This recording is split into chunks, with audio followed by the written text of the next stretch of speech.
Hello, Professor Ahmed. Hello. Hello. Few seconds to start. Yeah, just Yes. 1 minute. We Yeah. are waiting for Mr. Hisham.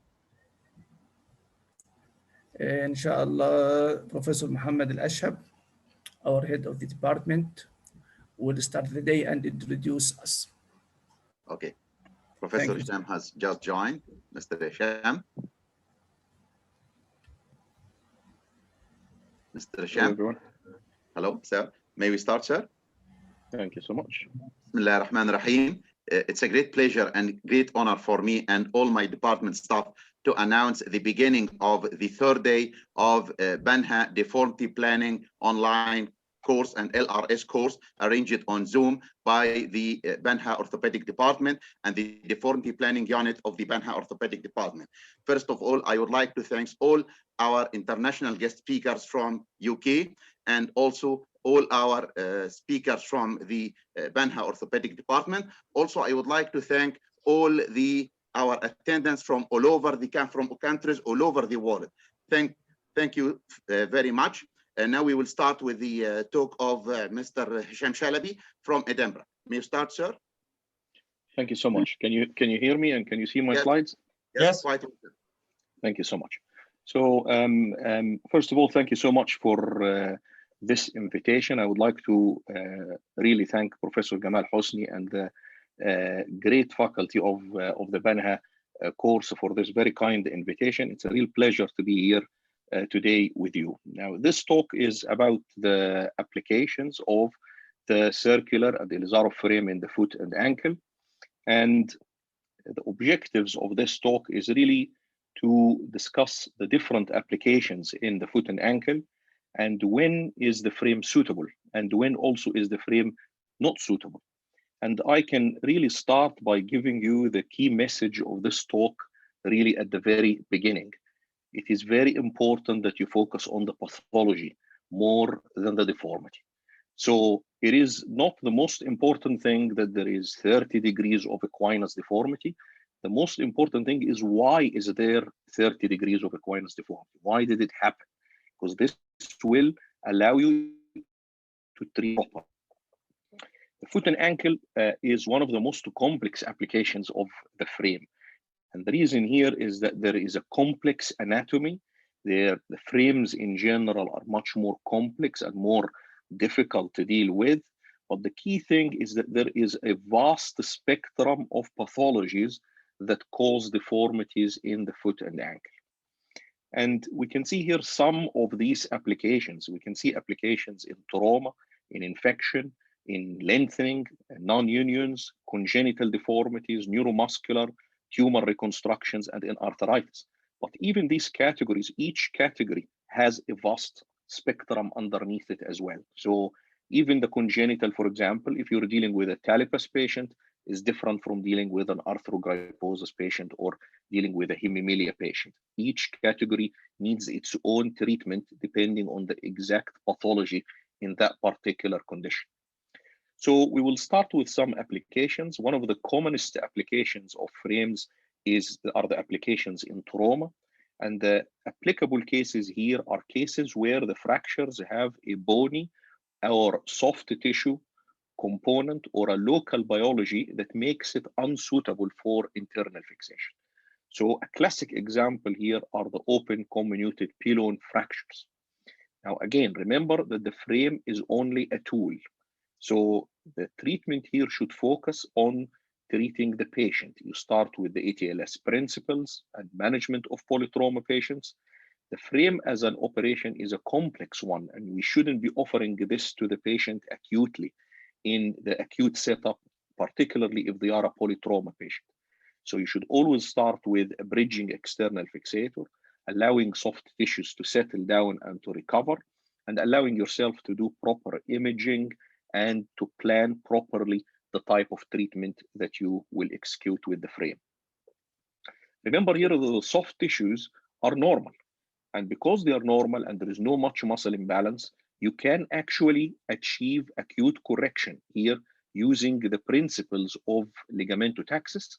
And this allows you to restore most of the fracture fragments. And then you need to do the indirect reductions of the die punch fragments and the other fragments that have no soft tissue attachment. And then you use your frame for neutralization. And once the healing of the fracture starts, you can dynamize the frame and start early mobilization. Another application is the applications in infection and the non-union. And quite often these two conditions go hand in hand. And one of the commonest presentations here are infected non-unions of the ankle fusions, for example. So you can see here, patient had an ankle fusion, got an infection, and went into a non-union, and there is a mild deformity as well concomitantly. Now, again, the treatment here is to treat the pathology, and you need to execute an extensive debridement to debride all the dead tissues and all the unviable tissues. You must take multiple tissue samples for microbiology and identify a bug appropriately and use the frame for a stable fixation. You can then use the frame to do acute or gradual compression. And in these cases, you should consider proximal corticotomies as well, because that will allow you to increase the circulation and will also allow you to correct any concomitant leg length discrepancy.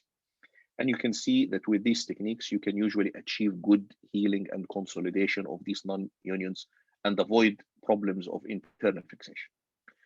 Another application are congenital cases. And as I explained, these are a vast pathologies as well, the most common of which are cases of talipes. But there are other conditions, things like arthrogryposis, for example, where you have a lot of fighting to do with the soft tissues. The soft tissues are extremely tight. There are other conditions like congenital vertical talus. The tibial hemimelias and the fibular hemimelias are a category of their own, and they have their own anatomy and pathology that need to be addressed properly. In congenital cases, remember that the soft tissues and the bone are short. So you have to appreciate that these will create a lot of resistance to your correction.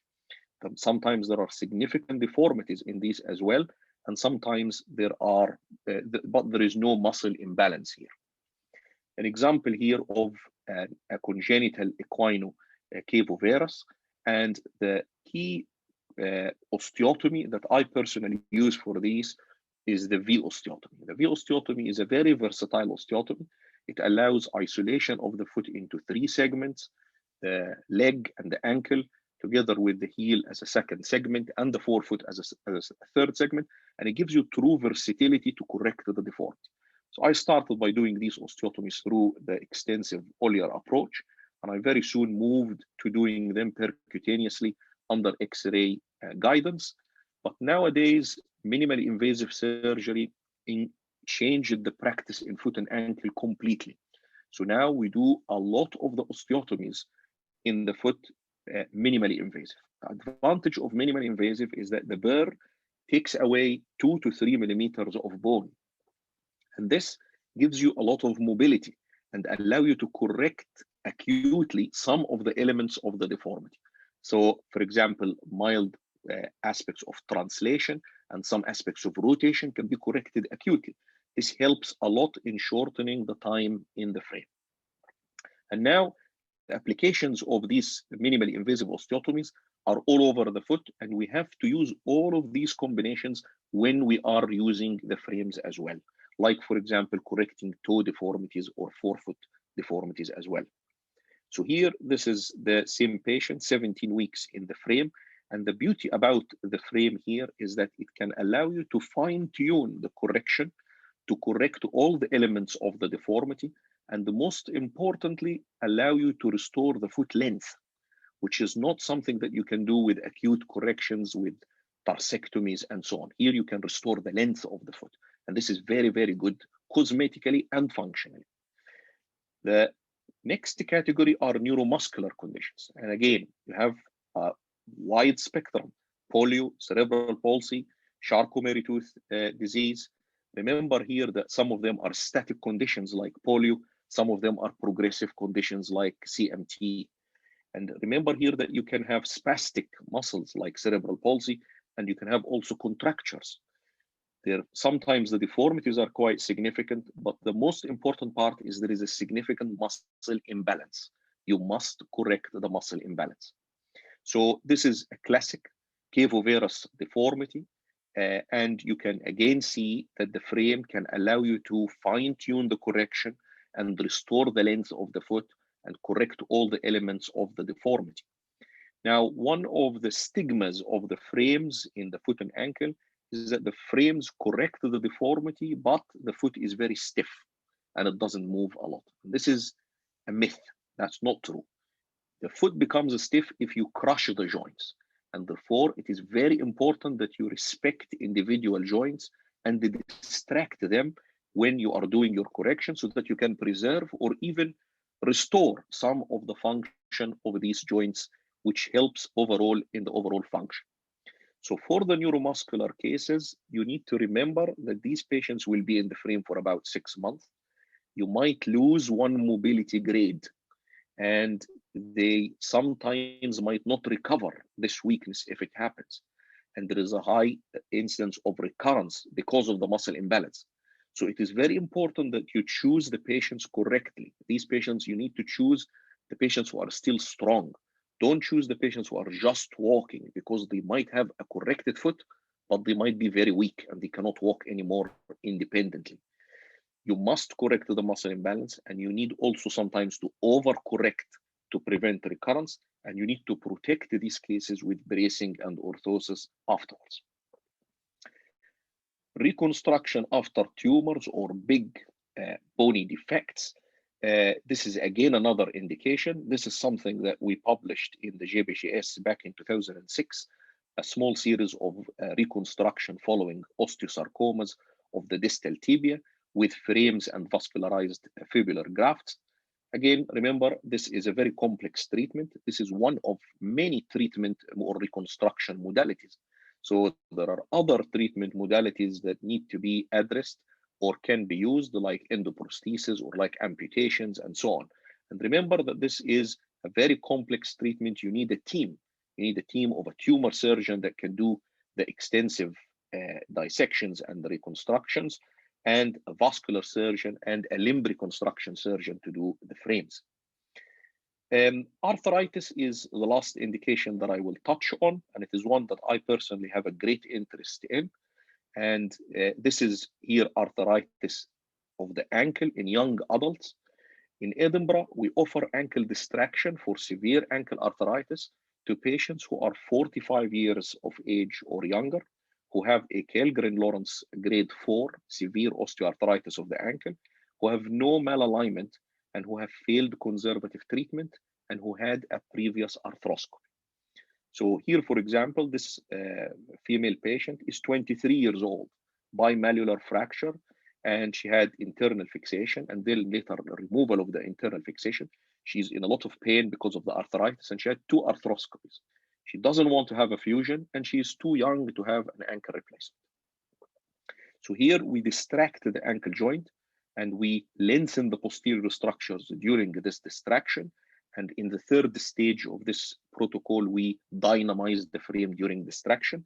And the results are really, really impressive in correct patients. So here you can see 5 years following the frame removal, the joint space improved significantly. And again, 5 years lateral view, you can see a significant improvement in the joint space. But more importantly, this patient is back running and back exercising at a high level. And you can see also the improvement in the range of movement of the ankle joint as well. Another example of a similar case, 32 years old with a bimalleolar fracture of the ankle and severe arthritis, had arthroscopies and had all the conservative treatment. He doesn't want to have a fusion, and at the same time, he's too young to have an ankle replacement. And you can see again here the distraction. And here you can see his x-rays preoperatively, just after removal of the frame, 1 year and 5 years down the line, with an impressive improvement in the range of joint space, radiological joint space, and functionally, he becomes able again to function at a significantly higher level. These distractions have a 90% reported improvement in pain. Survivorship in our series, in my series, is 70 to 80% at 5 years, and 75% improvement in the range of movement, with a 50% at least significant improvement in the radiological joint space. So the take-home message from this talk is the foot and ankle applications of the frames are really quite vast. They are too big really for us to collectively speak about in a 10-minute talk. But it is very important that you select the patients wisely. And it is very important that you combine acute and the gradual corrections to minimize the time of the frame. And keep in mind that the frame is only a tool, and you have to understand that and use it with the other available tools, like internal fixation when you can, or even amputation, although I know amputation is not greatly appreciated in Egypt, but it needs to be addressed, particularly if you have significant infection and massive bone loss and very poor soft tissues.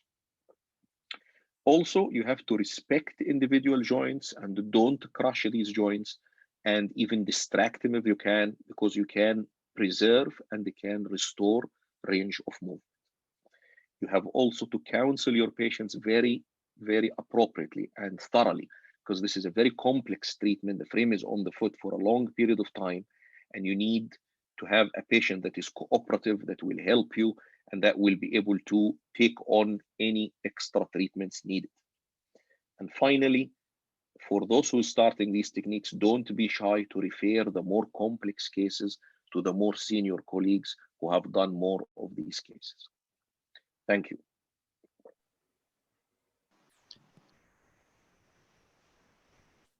Thanks so much, Mr. Hisham Sharbi, for this wonderful and collective talk. It's pretty good one, because it's we look after the holistic approach of doing things.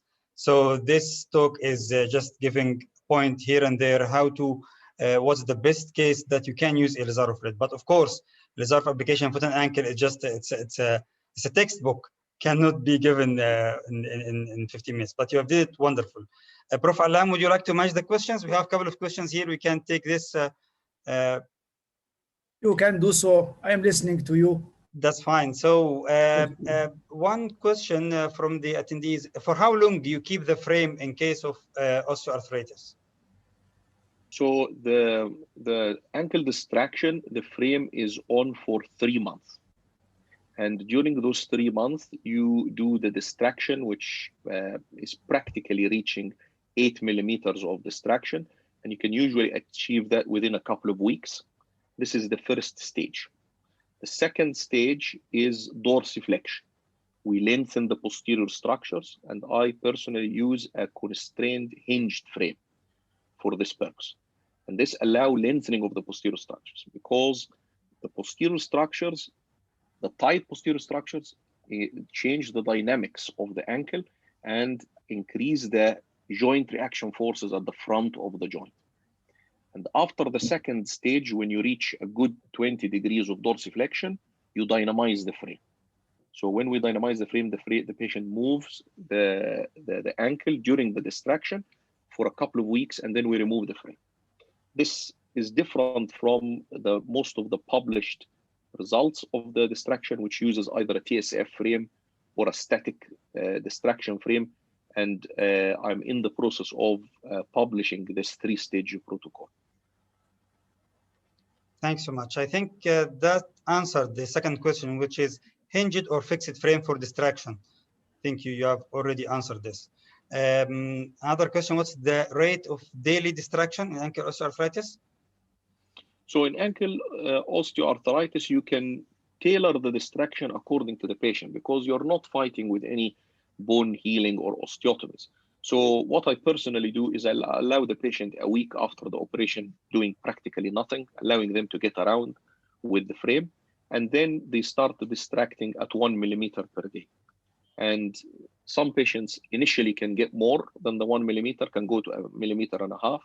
And when they become quite tight at the end, you need to slow down slightly, so you can make it 0.5 millimeter per day. Okay, and is there any age limit regarding using the distraction in osteoarthritic ankles? So the cutoff is 45 years of age. We don't offer it to anybody above that age. Perfect. That's all the question at the moment. Thanks so much for this wonderful talk. Thank you. Thank you. Thank you, Professor Hisham. Thank you so much. Welcome, Professor Sharma. It's nice to see you again. Thank you. Would you like to start, please? Yeah. If you please.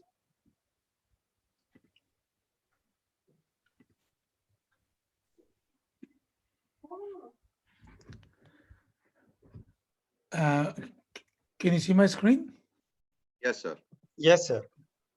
My apologies. The spelling of the basics have moved the S, so I'm sorry about that. Didn't see that. So my remit today is to talk about some a bit about hex supports in this application. And what I will do is I'll concentrate more about a bit about history and a bit about how it is applied, because I'm not going to show you a lot of case examples, but I think I'll concentrate more on the technique and of the hexapods. Now, initially, it was the French mathematician Augustin Cauchy who initially did the basic work on rigid polygons, and he also did a work on articulated octahedrons, and that forms the basis of the current hexapods. And his theory was further modified, but he was the first one to do all the basic work on that. You must have heard Chelsea's theory, and a lot of people who've done mathematics and dynamics, they will know that he basically suggested, he and Poisson suggested that all movements can be centered around the twisting on a particular axis. And this theory was further modified in the sense that in the projectile geometry, which basically suggests that it basically puts the complex structures in a 3D space. And that was the basic work which was done. This work was improved further, and then this was probably the first patented hexapod in done by the entertainment industry. Then was another, and then in 1942 there was another patent of the hexapods. But ultimately, it was the Stuart Goff and who did the initial work, and the Capel also contributed. But it is basically if you look at these two platforms, one is static and one moves. And these are attached by 6 variable struts, and you can decide which platform moves and which platform is static. This is the tire testing machine. It's a hexapod like we use, because a hexapod can give you 3-axis testing, and the tire industry used it quite early on, and as I understand, most of them still use it. It was basically Stuart who Stuart and Goff, they published the work separately, and I think ultimately that's the reason it's called Stuart Goff platform. Then we know quite later on is the flight simulators which came on, and all our rides in the theme park which we use, they work on hexapods. But the first actually hexapod for the medical use was designed in 1984. It was a French hexapod. I'm not sure it was actually used in clinical practice. I don't know that, but that was the first one. And then there's another came from the CCCP, or sort of Russia in those days. Then there's a German frame, which we have seen quite a lot. But I think the most popular one was by Charles Taylor,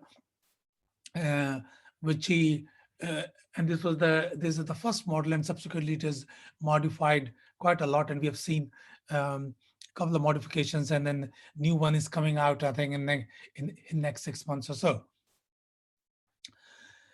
And there were a few other frames, but apart from TSF, the second most common frame is actually TL Hex, which is made by Orthofix, as compared to TSF, which is made by Smith and Nephew. And this was designed by Alex Cherkashin and Mikhail Shamchukov. And there are a few other frames as well. There are, there are a few other frames as well. There's a smart frame, there's a Dorpelli has designed a frame. So there are a number of other frames, but basic principle of all frames remains the same. In principle, generally there are two most common type. One is ball and socket type, and this is a TLX and Orthofix, or a Cardan type, which has got a universal joint. And there is the third, probably the most popular one at the current time, is an ortho SUV, which you have another talk later on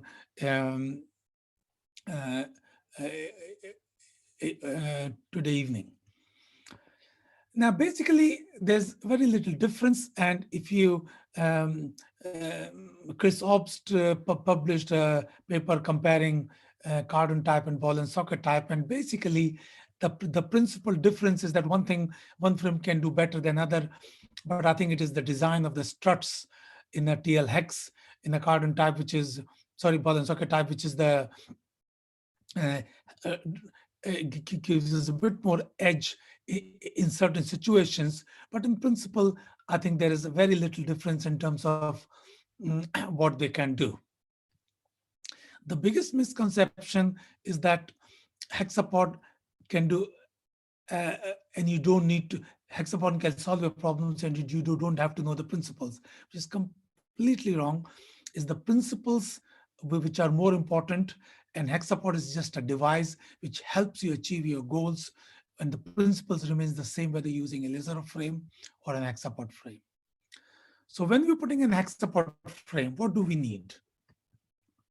We basically need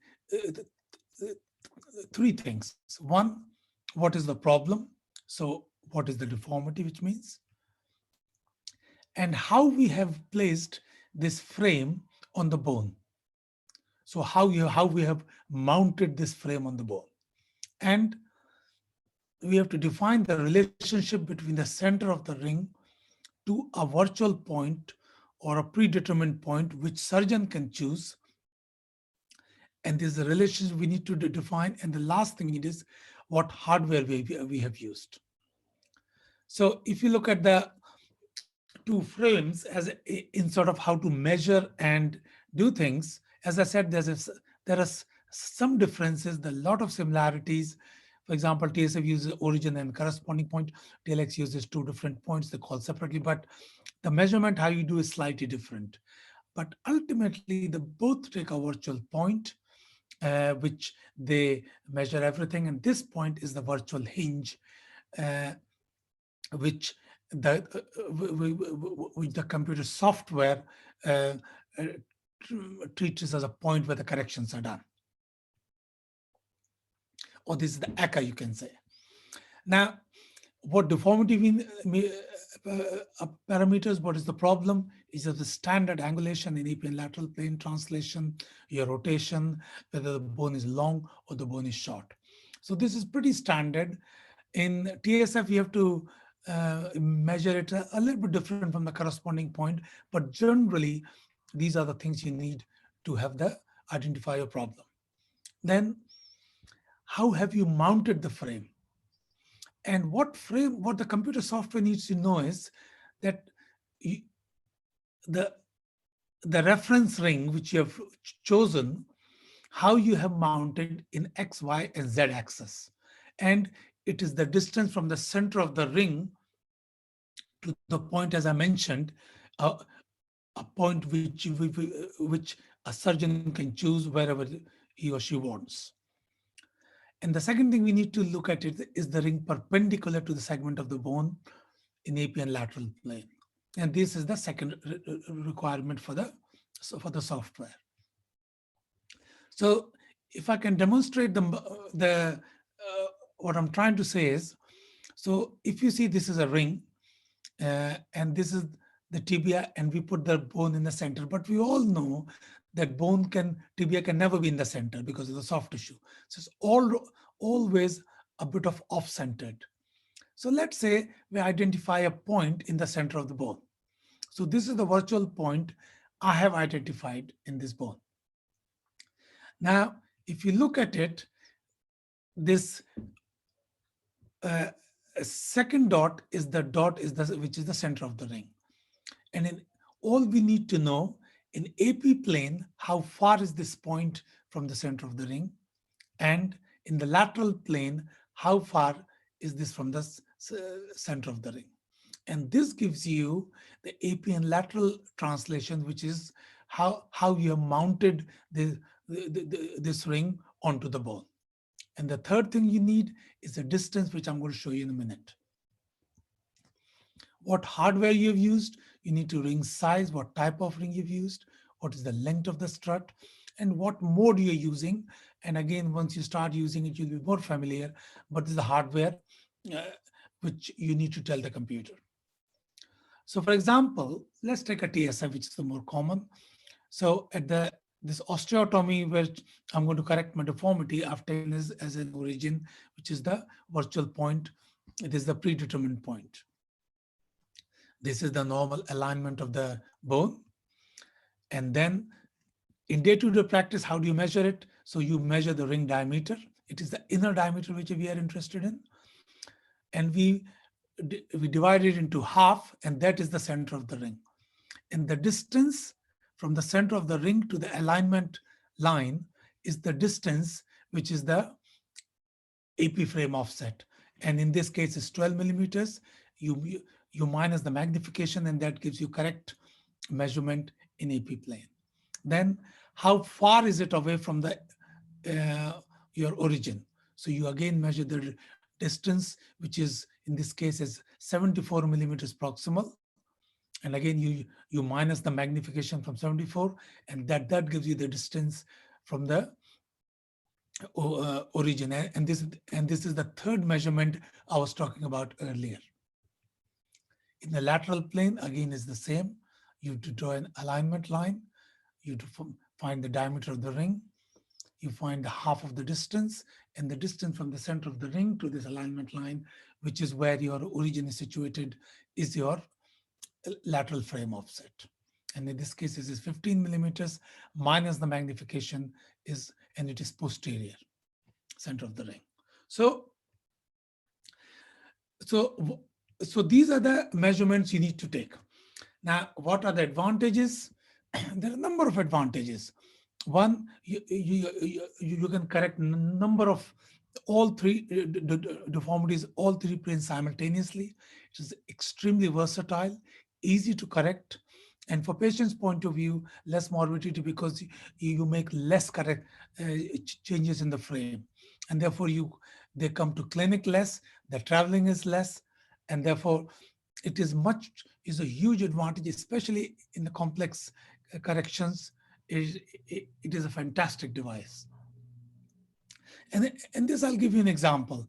This is a 59-year-old lady who 19-year-old, she's from Rwanda. And in 1993, when there was a genocide, she was running. And she fell in a ditch and ultimately and dislocated a knee. But because she would have killed, she kept on running with a dislocated knee. Ended up in Zaire, and then ultimately came to England 19 years later. And when I saw her, this was the situation she was in. And this was how she was walking for last 19 years.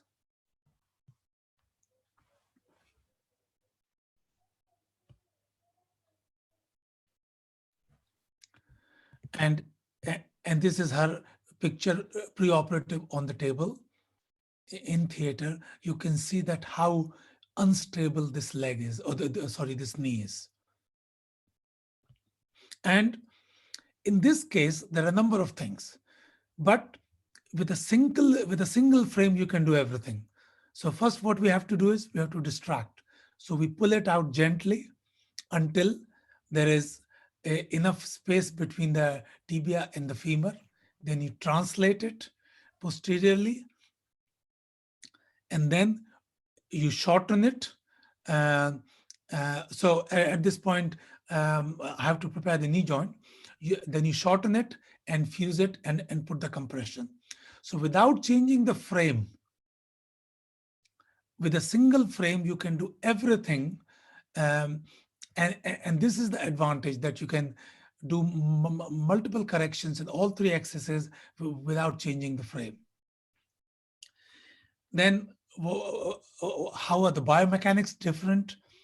And as we know that in axial loading, TSF is significantly less rigid than an Ilizarov frame, but it's stiffer than Ilizarov in torsion and bending. And this is not this is not unexpected, because if you see, because the nature of loading is oblique in a TSF, because in the hexapods, because how the rings are, and as compared to Ilizarov frame, which is you have a longitudinal loading. Then the same group from Leeds, Paul Harwood, he compared, and Dan Henderson, they compared the all wire and all half pin frames, and then you realize here that all half pin frames is far more stiffer as compared to Ilizarov frame in axial torsion and in shear, and they all are statistically significant. So this is important to know, that half pin do add more stiffness to the overall construct in the circular frame. Then we tested TL hex versus TSF, and we designed 4-ring frame, and this is the picture of the loading in the lab. And we reconstructed Ilizarov frames in using the TSF and TLX rings, and also tested the hexapods. And if you look at it, if you look at the Ilizarov frame as such, you see that TL hex is far more stiffer than TSF Ilizarov, and in bending there's a little bit more, but apart from that torsion, there's not much difference. If you compare to hexapods, again, TL hex is a bit more stiffer than TSF, but apart from that, in the bending and torsion, there is not much difference between the two hexapods. Does the hexapod delays the bone healing? We looked at it, and we looked at it 112 patients between TSF and Ilizarov, but importantly, we compared 34 shaft fractures in each group, and there was no statistical difference in healing time. So healing time is no different in the hexapods. So I would say, and I think we should always remember George Santayana. He said something very profound, that we must remember that all the mistakes we have made in the past in terms of hand washing, hygiene, and in the same way, we should not just go for technology. Technology is only a device. Hexapods are only a device. We must not forget the principles, or we will get into trouble and we'll have far more problems than what the technology can solve. So principles are important. We should not forget those. And the technology just helps us to achieve that, achieve our goals. So to summarize, it's an excellent device which got all three, it can correct in all three axes simultaneously. There was a fantastic that way. It's a very, very precise and high accuracy. And in fact, hexapods are used for robotic surgeries, and it's very versatile, and it's a powerful device, and it makes surgeons' life extremely easy. And although expensive, it's a fantastic device for complex deformities. Thank you very much. Thank you, Professor Sharma.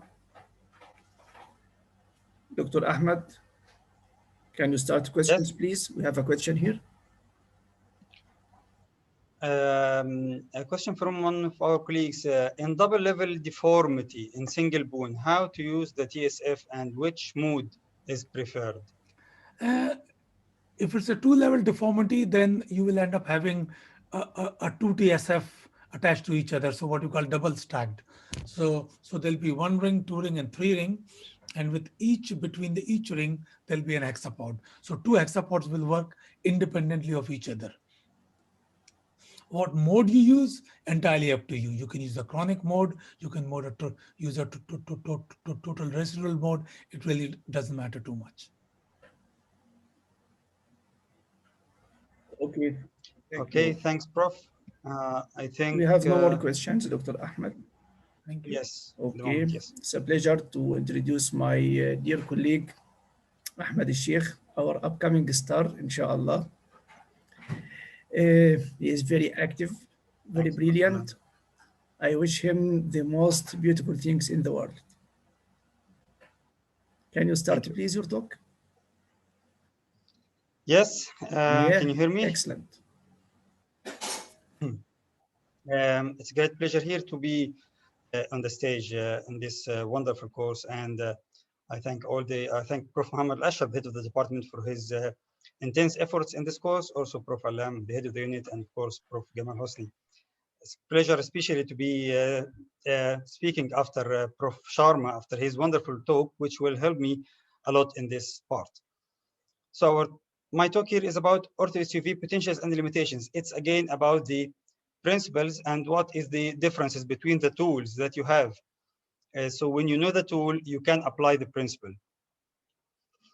The objectives will be have a look on the evolution of circular frames, hexapods, which Prof. Sharma already has done part of it. Then ortho-SUV frame overview, and then clinical application and software calculation of the ortho-SUV, what's different, and then in-depth analysis of the advantages and limitations. And finally, what are the clinical data and the current evidence of ortho-SUV.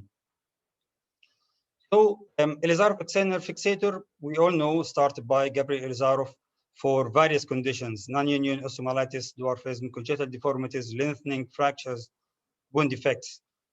Later, as described in the previous lecture, 6-axis external fixator, Stewart-Goff platform, which would allow 6 degrees of freedom of movement to do simultaneous corrections depending on telescopic rules. Finally, we got the TSF by the Taylor brothers, one engineer and one medical doctor, who developed a computer program that, based on the Chasel's equations, as described before, to solve the problem and to get a computer program that do the correction and give you a table. Then you apply the table on the frame and then you get it done. What's ortho-SUV? Leonid Coleman and others developed the ortho-SUV frame 2009 based on Stewart platform with some differences. First difference, that it has 3 struts connected to each ring, not 6 as TSF. Some overview, it's not a frame. So this is the bigger difference. It can be attached to any ring, TSF or TLX or whatever, or standard Elizarov. So they are just 6 struts. You got 3 length of the struts, standard, short, and long, but usually you do most of the work by the standard. You need the short for the kids, you need the long for the knee problems. No master tab, so you can start the frame either to the right a bit, to the left a bit. It's not a big problem. It can be attached to different levels, and we see this later. And you just keep in mind that this logo should be looking toward you, and then the watch rule, which is the first strut covered by the second one. Then this is number 1, this is number 2, and then you can counting counterclockwise as usual.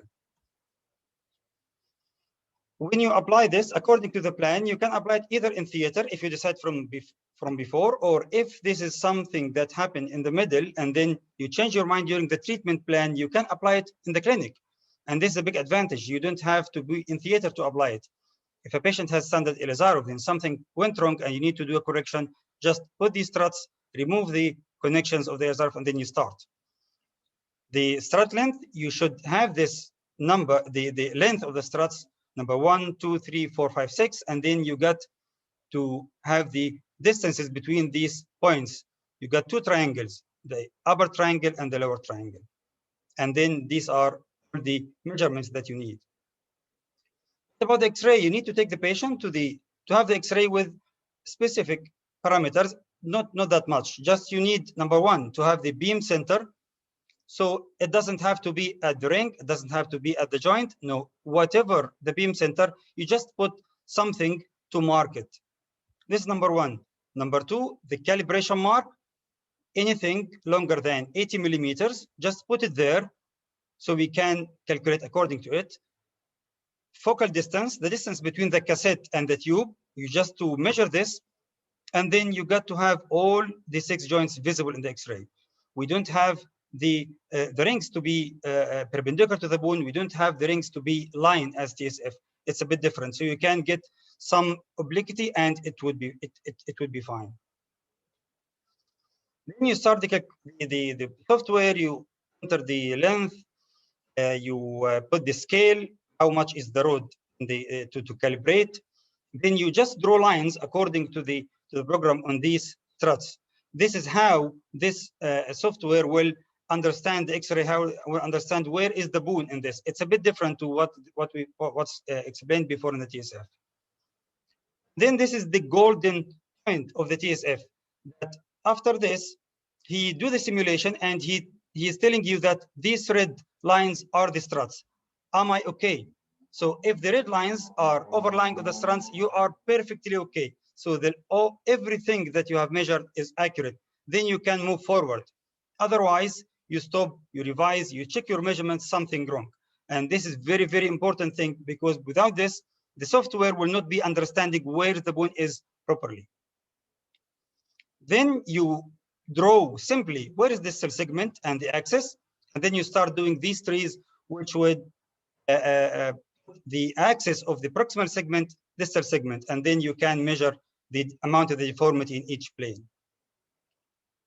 This is the simulation. The rate of the correction, it's up to you. The recommended days, the software will recommend, then you can adjust. There are 2 types of struts which will not make a big difference, and then you will get this table. This table, 6 struts, and every day you do movements, plus or minus. What does it mean? So you got here to unlock this one, and then the black part will move either in the negative side or the positive side. So every 90 degrees, every quarter is half millimeter. So if the table is telling you +2, so this will be in the direction plus, and there will be 2 clicks. -2 in the minus direction and 2 clicks. That's it. So what are the strengths of this frame? So it's not a frame, it's just struts, so you can apply it to anything. It's flexible in the position of the struts in different things.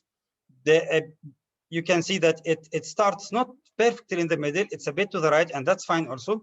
Doesn't have to be perpendicular to the bone. These rings can be oblique without any problem, and the correction will go nicely. Measure strength, the attachment, as we saw before in the TLX, SUV, TSF, or other hexapods. The struts should be between the 2 rings, but this is not. So you can attach here and you can attach there on other level, and this is a massive strength point, especially in small legs, narrow distances. You can do this without any problems. So we don't have to worry about the 7 or 8 centimeters that we need to leave between the 2 rings as gold standard in TSF. Otherwise, the struts will be too oblique and then will be too weak to do the correction. So it can handle with the narrow distances. Again, no numbers to read, which is a good thing. So the patient will not worry about, is it 122 or 123 or 124? No, he just do the correction either in the positive or the negative side. You just need to realign this line with this line. So you do the correction 90 degrees, and then another line will come in front of this black line. So you don't have to read any numbers. Another massive point, which is no strut change. So when these struts are a bit complex, there are 3 barrels moving into each other.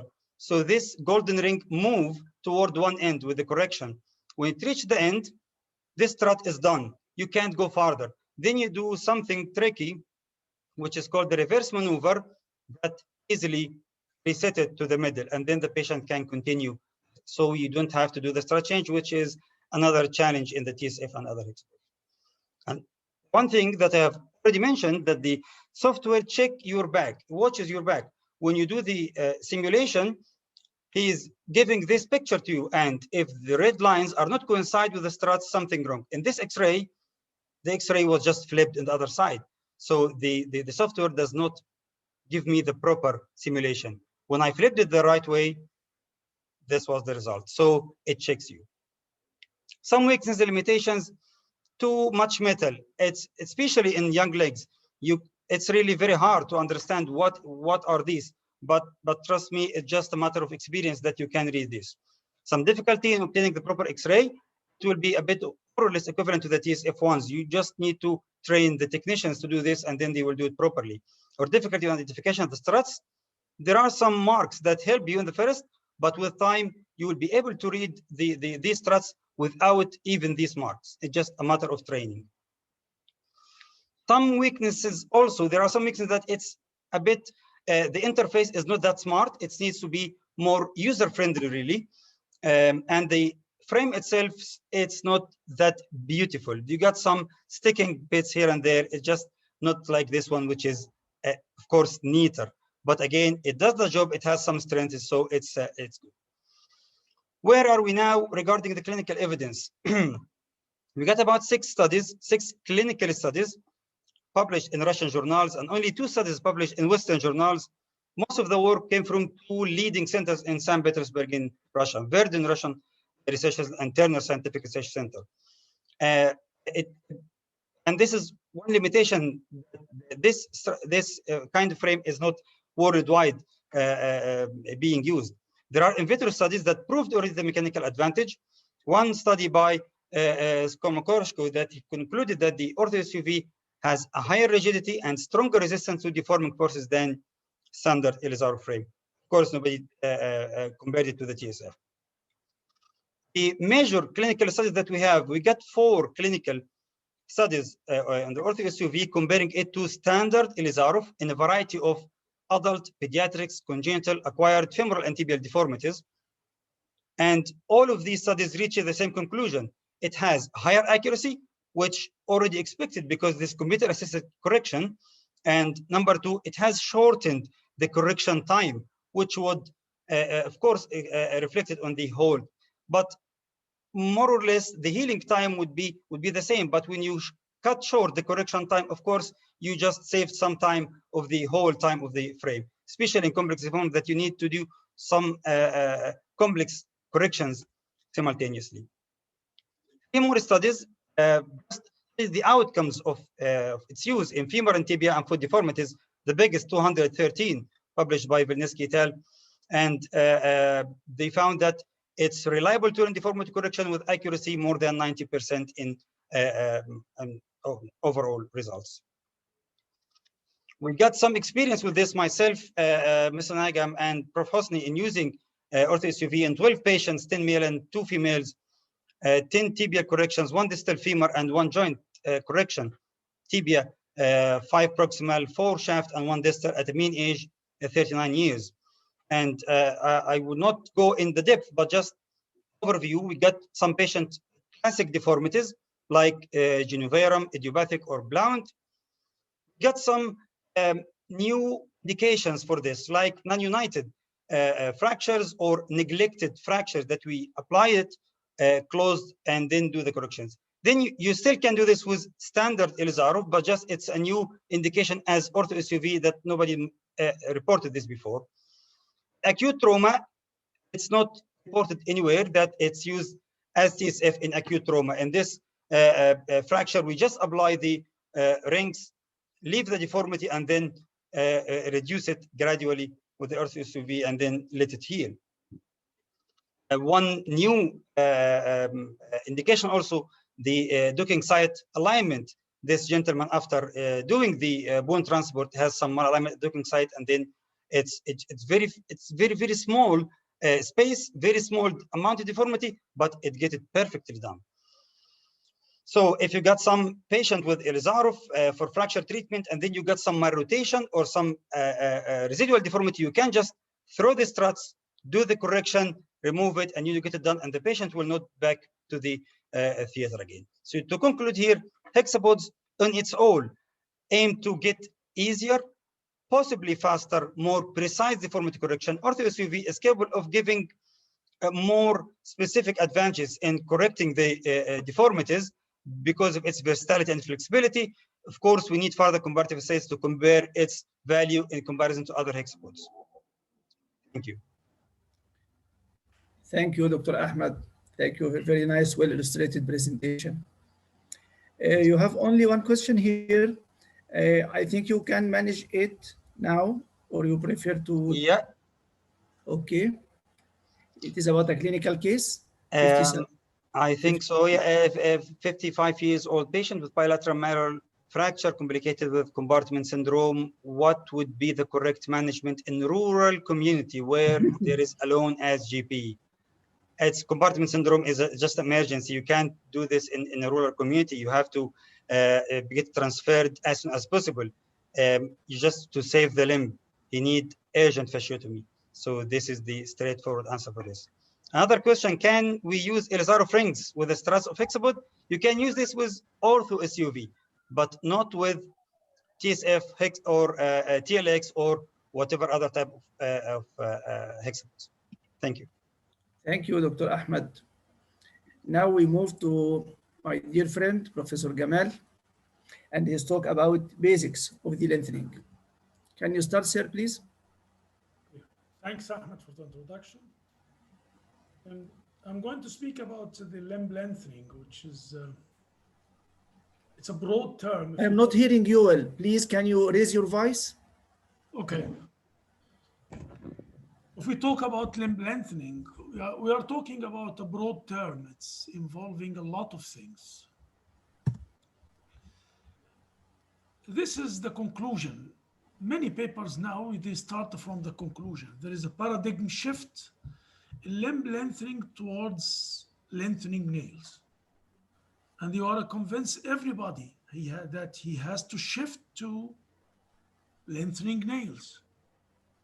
Unfortunately, they have just replaced the external fixator complications by lengthening nails complications, and no more. Because nothing has changed with the biology of limb lengthening. Nothing has changed. It's almost the same healing index. So what difference does it make if you put something inside or something outside? And they insist that the patients, they hate the external fixator.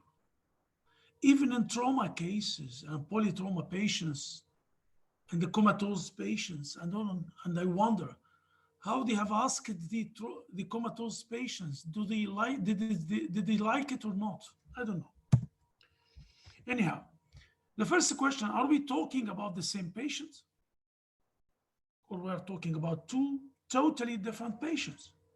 Because I've seen the papers speaking about the nails, talking about 1.5 centimeter lengthening and 1.6 millimeter lengthening or a centimeter lengthening. I've never lengthened somebody for 1.5 or 2.5 centimeters. And I wonder, when you talk about this small short distance and you talk about complications, do you want to compare 1.5 centimeter lengthening with 22 centimeter lengthening distance? And this is the start of lengthening. Perhaps this was Codivella, 19.5. This is the evolution. Definitely the breakthrough was Elizarov, not by the fixator, by the biologic law or the biologic law of tension stress. History of Elizarov in the Middle East started with Banha. In 1983, Professor Galal Kazim, he was the chairman of the department at the time. He imported all the external Elizarov external fixator, even the many fixator. And I wonder why he imported all that stuff at the time. And you see this was the old arch for the femur. It was a huge one for the femur. And the way we were fixing the wires at the time was very with few holes over the fixator. And we've been using it for, especially for trauma cases, for some time at the time. So it was 1983. My experience, I presented my experience in this paper, and you can get it at any time. It was my 37 years experience with limb lengthening, and you can get it. It's open access journal. Perhaps the way the old Egyptians were treating the short people were amazing, because many gods at the time were like God Bes and God Beta were achondroplegic. And the society attitude to the deformity, the society attitude to the deformity was different. There was no discrimination. And you see the belly dancing in the temple, and one of the belly dancers are very short, you see here. But there was no discrimination. And this was human rights about 5,000 years before Christ. Sneb was a prime minister, something like a prime minister. And you see he was a chondroplastic, married to a normal woman, and has 2 normal children. He was very rich at the time. Again, this is a butcher. You see how short he was. Musicians. This is the history. What's the aim of limb lengthening? Limb length inequality, functional improvement, or cosmetic lengthening? I have a real problem. I have a real problem with the people, having a lot of videos on the internet. With the pandemic, COVID-19 pandemic, we started to use the online teaching, and we started to have a look on the YouTube and something. And unfortunately, we have some people talking about the greatest experience in limb lengthening and deformity on the world. And their experience is just cosmetic lengthening. Cosmetic lengthening by intramedullary nail. So their experience is something like the residents' experience with the interlocking nails. The residents, they do a lot of interlocking nails. So it's doing interlocking, just like interlocking nails. In normal people, they consider themselves the most experienced people in the world. We discovered something new, which is very funny. So when we talk about limb lengthening and deformity correction, we talk about such cases with 180 degrees rotation of the foot, 12 centimeter shortening, 90 degrees angulation. You see the lengthening, derotation, which is some sort of rotational lengthening. Do you get this picture? So we're talking about perhaps changing lives, not just lengthening. You see 110% for arm lengthening. You see here with amputated foot and replantation, 22 centimeter lengthening. And even the cosmetic lengthening we're doing, you see the distance. It's not 1.5 millimeter cosmetic lengthening. It's far more. It's far more. So I think we are not speaking about the same patients. We are talking about 2 different things. The second point is the biology of limb lengthening. Do we have any change in the biology of limb lengthening? Since the general biological law of tension stress? No, we didn't have any advance. We're still trying. We still have the same thing, osteotomy or corticotomy. The biology is the same. We have 3 stages: latency period, distraction, and consolidation phase. We are trying to stimulate the regeneration area, not by putting external fixation or internal fixation. using systemic methods like bisphosphonates or local bone morphogenic protein, PRB or something. What's the evolution? We cannot talk about the evolution of limb lengthening. We can talk about the evolution of bone lengthening devices. It's not, we are not talking about the limb lengthening at all. We are talking about the devices. We started from just a skeletal traction to unilateral fixator to circular fixator to TSF, hexapodal, finally with internal bone lengthening nails. Whatever, Albizia nail, ISKD, fit bone, precise. Each one of them, during the start, they claim that they have no complications, and after 10 years at the end of the patency, we see all the complications on Earth, and so on. So we have start lengthening followed by nailing, which we don't know, we don't do because of the infection possibilities. Lengthening over elastic nailing, lengthening over submuscular locking plates, lengthening then plating, and finally internal lengthening devices. Currently we have the guichet or Albizia nail, the fit bone, and precise. The indications for limb lengthening, the indications are controversial. Why controversial? Because if you have limb length discrepancy, and people claim if you have shortening less than 2 centimeters, you don't lengthen. 2 to 4, you are in the gray zone. More than 4 centimeters, you have to lengthen. But sometimes you forget that the length of the heel, because sometimes the heel is very short, and adds shortening to the measured shortening. Dwarfism.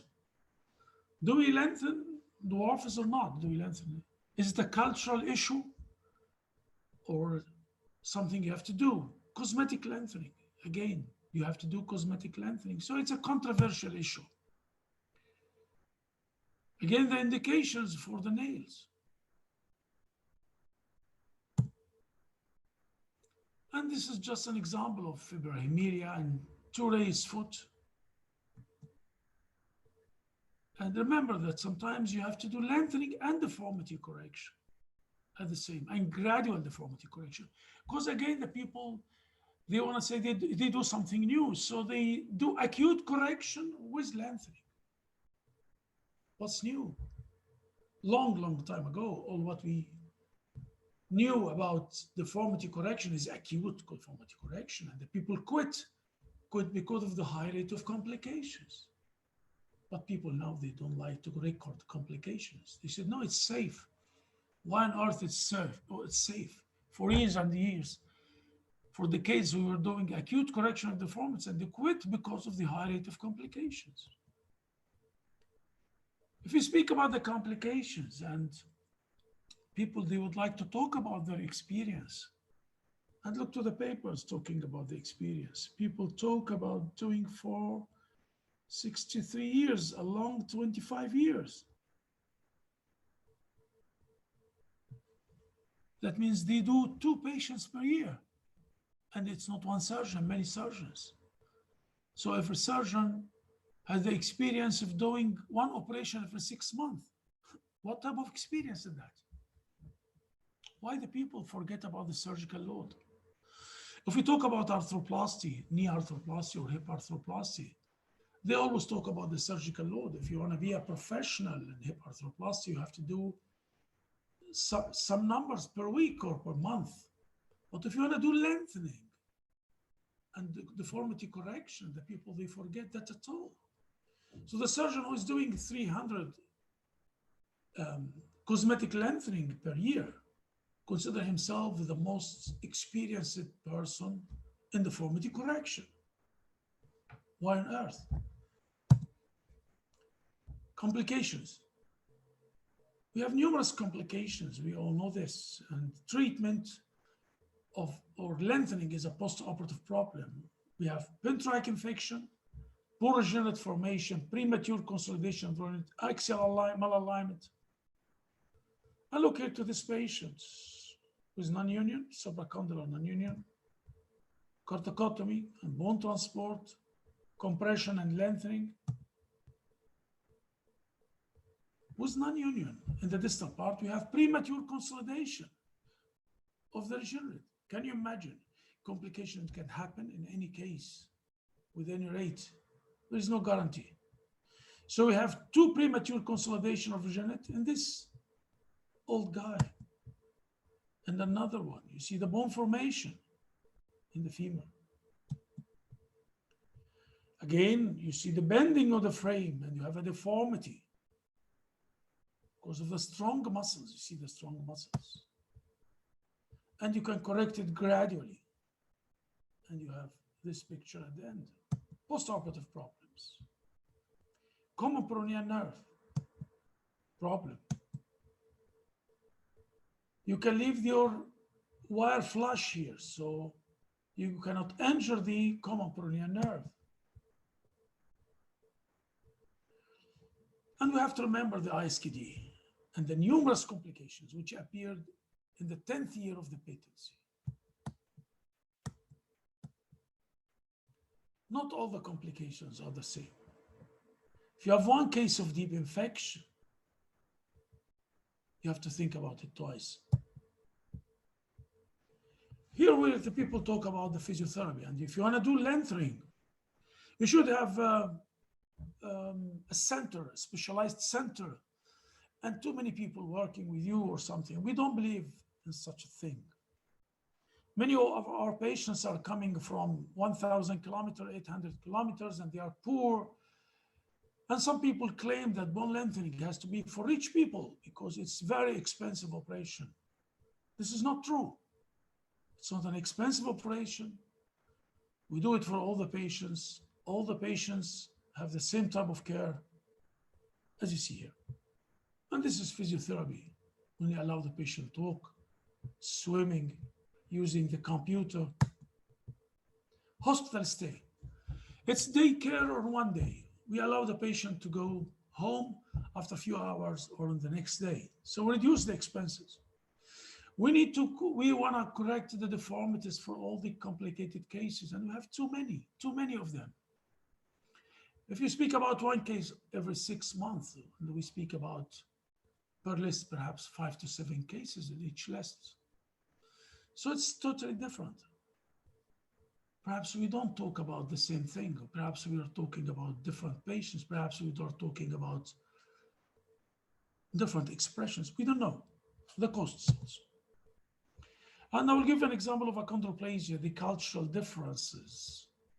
We don't have facilities for short stature. So that's why we do lengthening for most of the cases we meet. We have stages. The first lengthening, very young age, 5 to 6, then femoral 9 to 11, second lengthening for the tibia, and the humeral lengthening 15. We finish before going to the university because all the problems starts with the university, all the psychological problems. We do transverse lengthening. And we do all the patients, even the very poor patients like here. He used the cardboard to transfer the patient. The family used it, not an ambulance.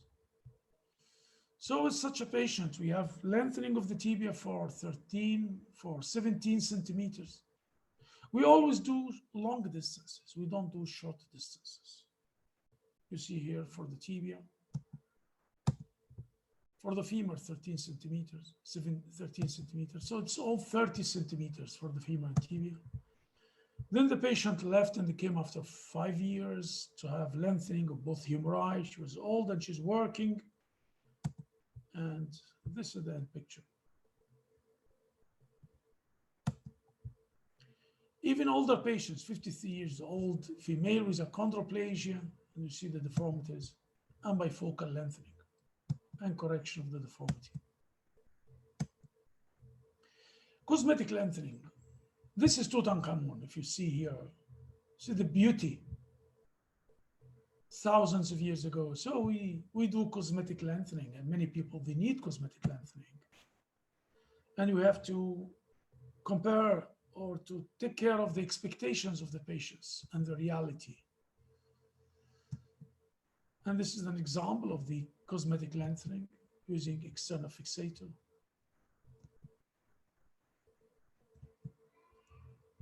Upper extremity lengthening. Again, many people against upper extremity lengthening. Why? Because they think upper extremity is similar to and sometimes they consider the humerus like the femur or something. And also they claim that perhaps the function will be less after lengthening. We didn't have this experience, and this is an example of humeral lengthening.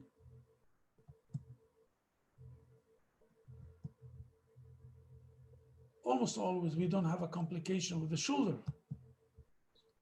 You see 110% lengthening of the radius, a radial club hand.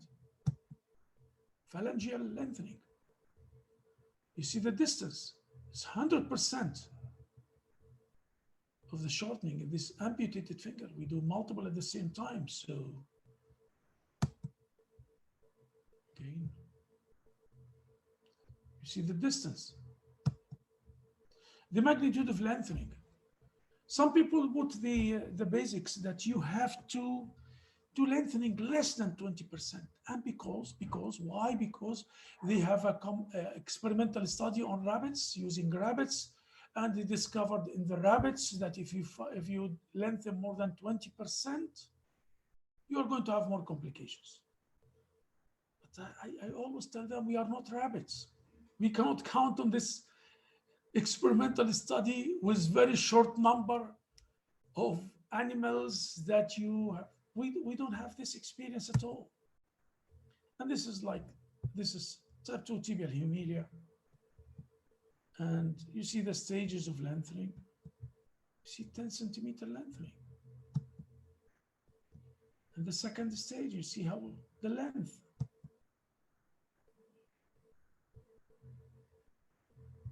I don't know what happened with but the patient can move. See the lengthening. At the end, we corrected the valgus deformity here and another 6 centimeter lengthening and osteotomy of the carpus to correct the deformity.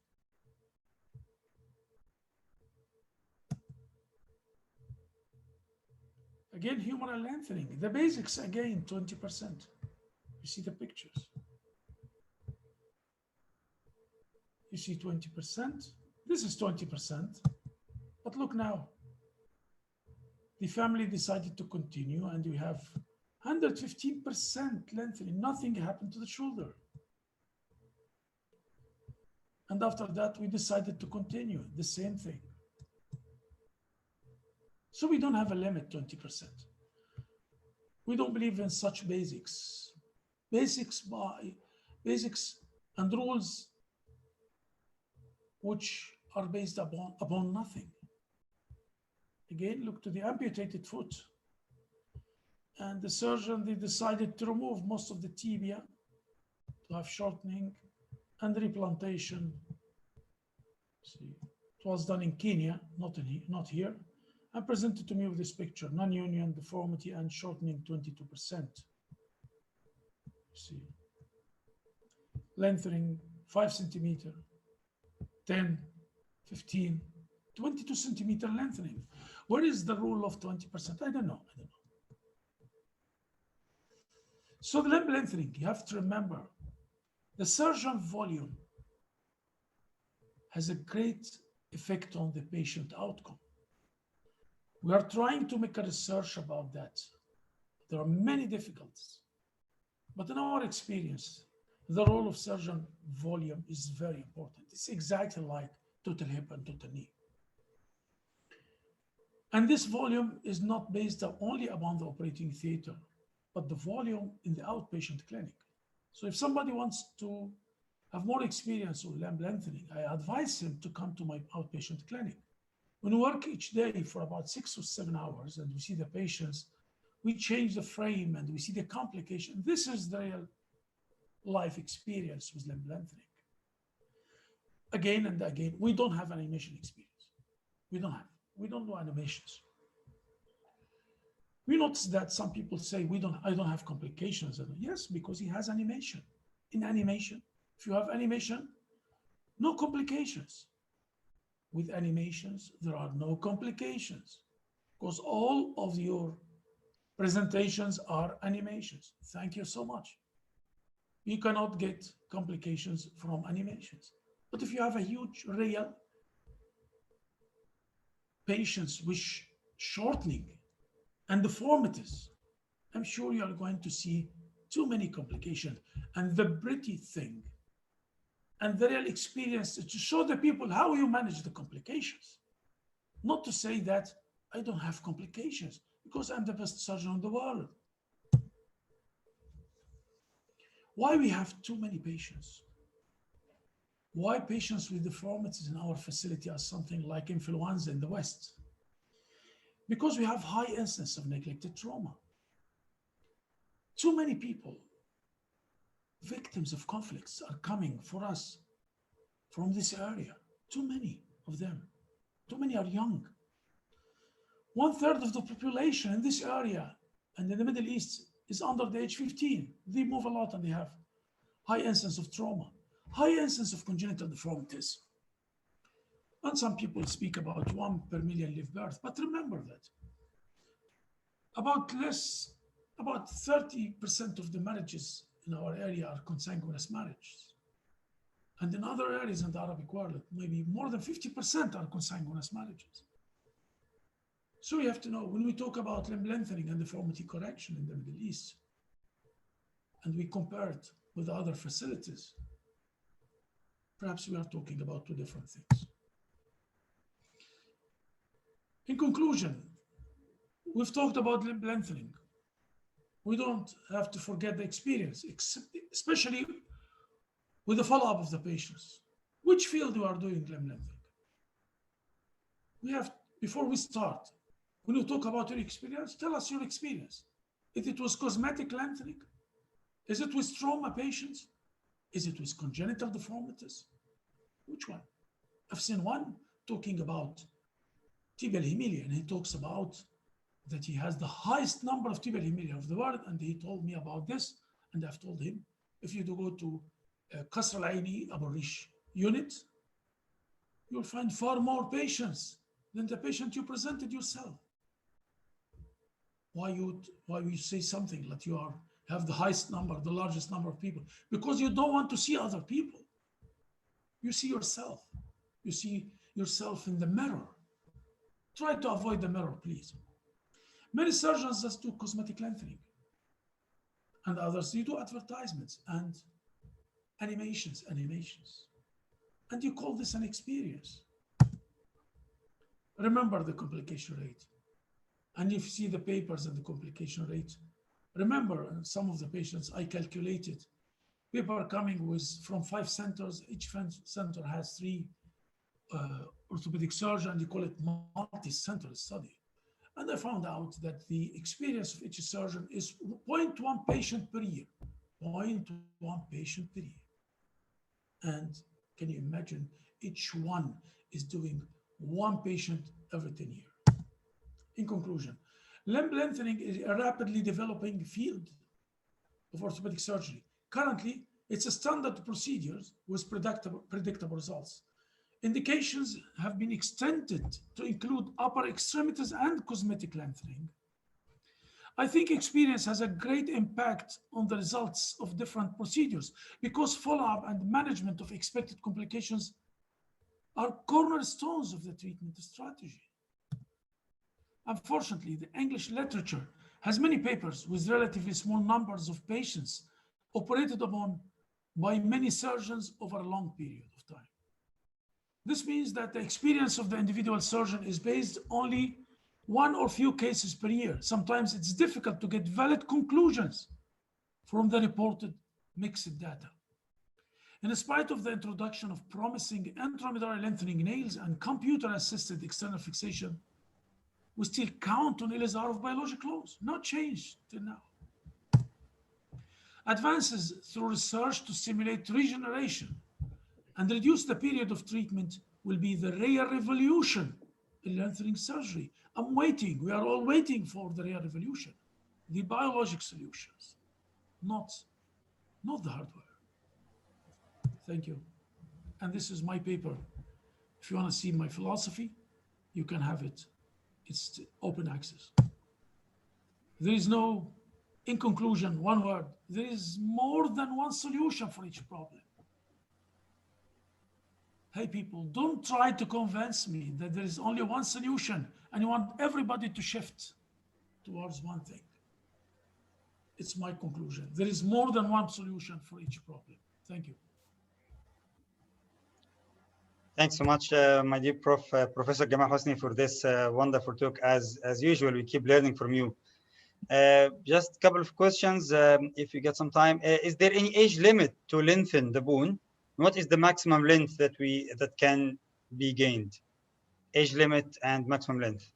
We don't have an age limit. We don't have an age limit at all because I've lengthened 83 years old man because he had 10 previous operations for infected non-union of the tibia, and he had 13 centimeter shortening, and we lengthened him for 13 centimeters, and there was no problem.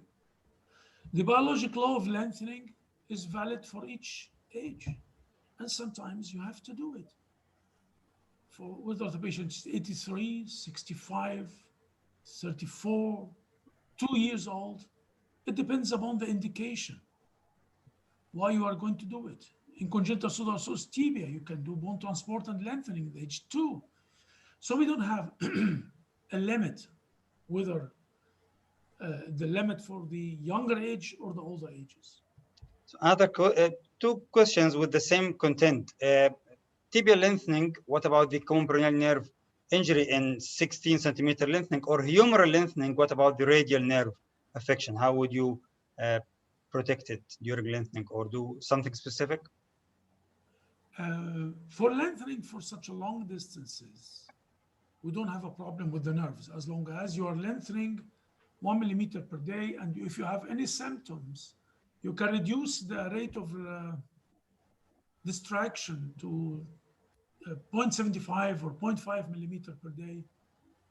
But you know, I've had thousands of lengthenings, and in my experience, most of the complications of the common peroneal nerve are iatrogenic, not because of lengthening for such a long distance. Sometimes immediately after the operation, you don't know why. Perhaps there was the course of the radial nerve. It's not exactly the regular course. And you have to remove the offending agent immediately. And usually you have recurrence. Sometimes you need to do release of the nerve. Sometimes with during lengthening, you have this also compression by something of the offending agents. And usually there's no problem with long distances with the common peroneal nerve. And I didn't see in the literature a relationship for the rate of complication of the common peroneal nerve between the magnitude of lengthening and the development of common peroneal nerve palsy. Okay, thank you, Prof. We stop. There are a couple of questions, but just not to be late. So move to the next speaker, Prof. Ahmed Alam, Professor of Orthopedics at Banha University, talking about the femoral lengthening, the monolateral choice. How would you do this with the monolateral fixator?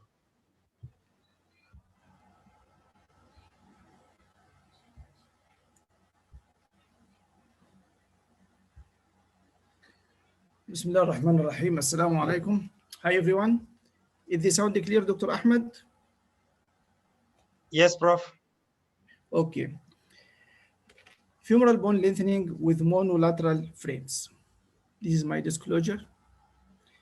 Limb lengthening should be considered for patients with limb length discrepancy. Professor Ahmed, the presentation is not yet shown. Not yet shown. Okay, one moment, please.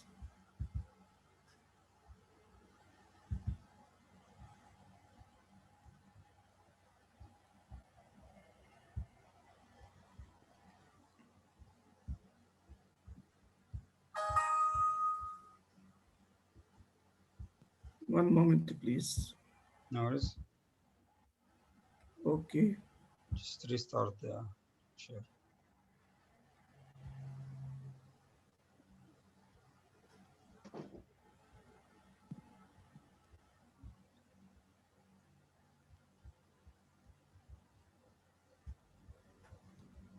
I don't know why.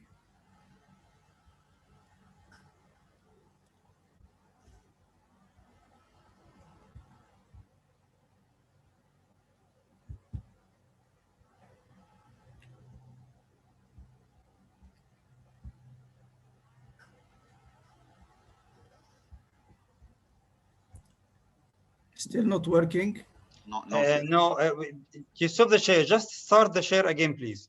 Share screen and then choose it.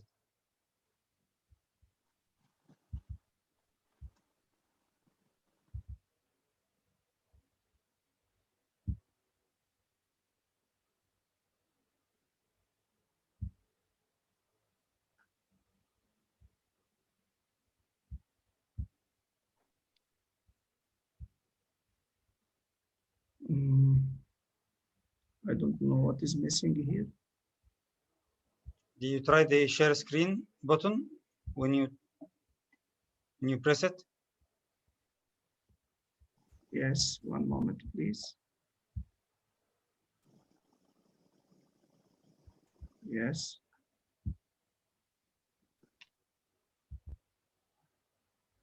Is it starting now? yes, bro. Sorry for this. Full screen. Full screen, please. I think it is a technical problem, yeah. Is it clear now? Yes. It's quite clear. Okay, I want Go to... ahead, sir. It's clear. Okay. Femoral bone lengthening with monolateral frames.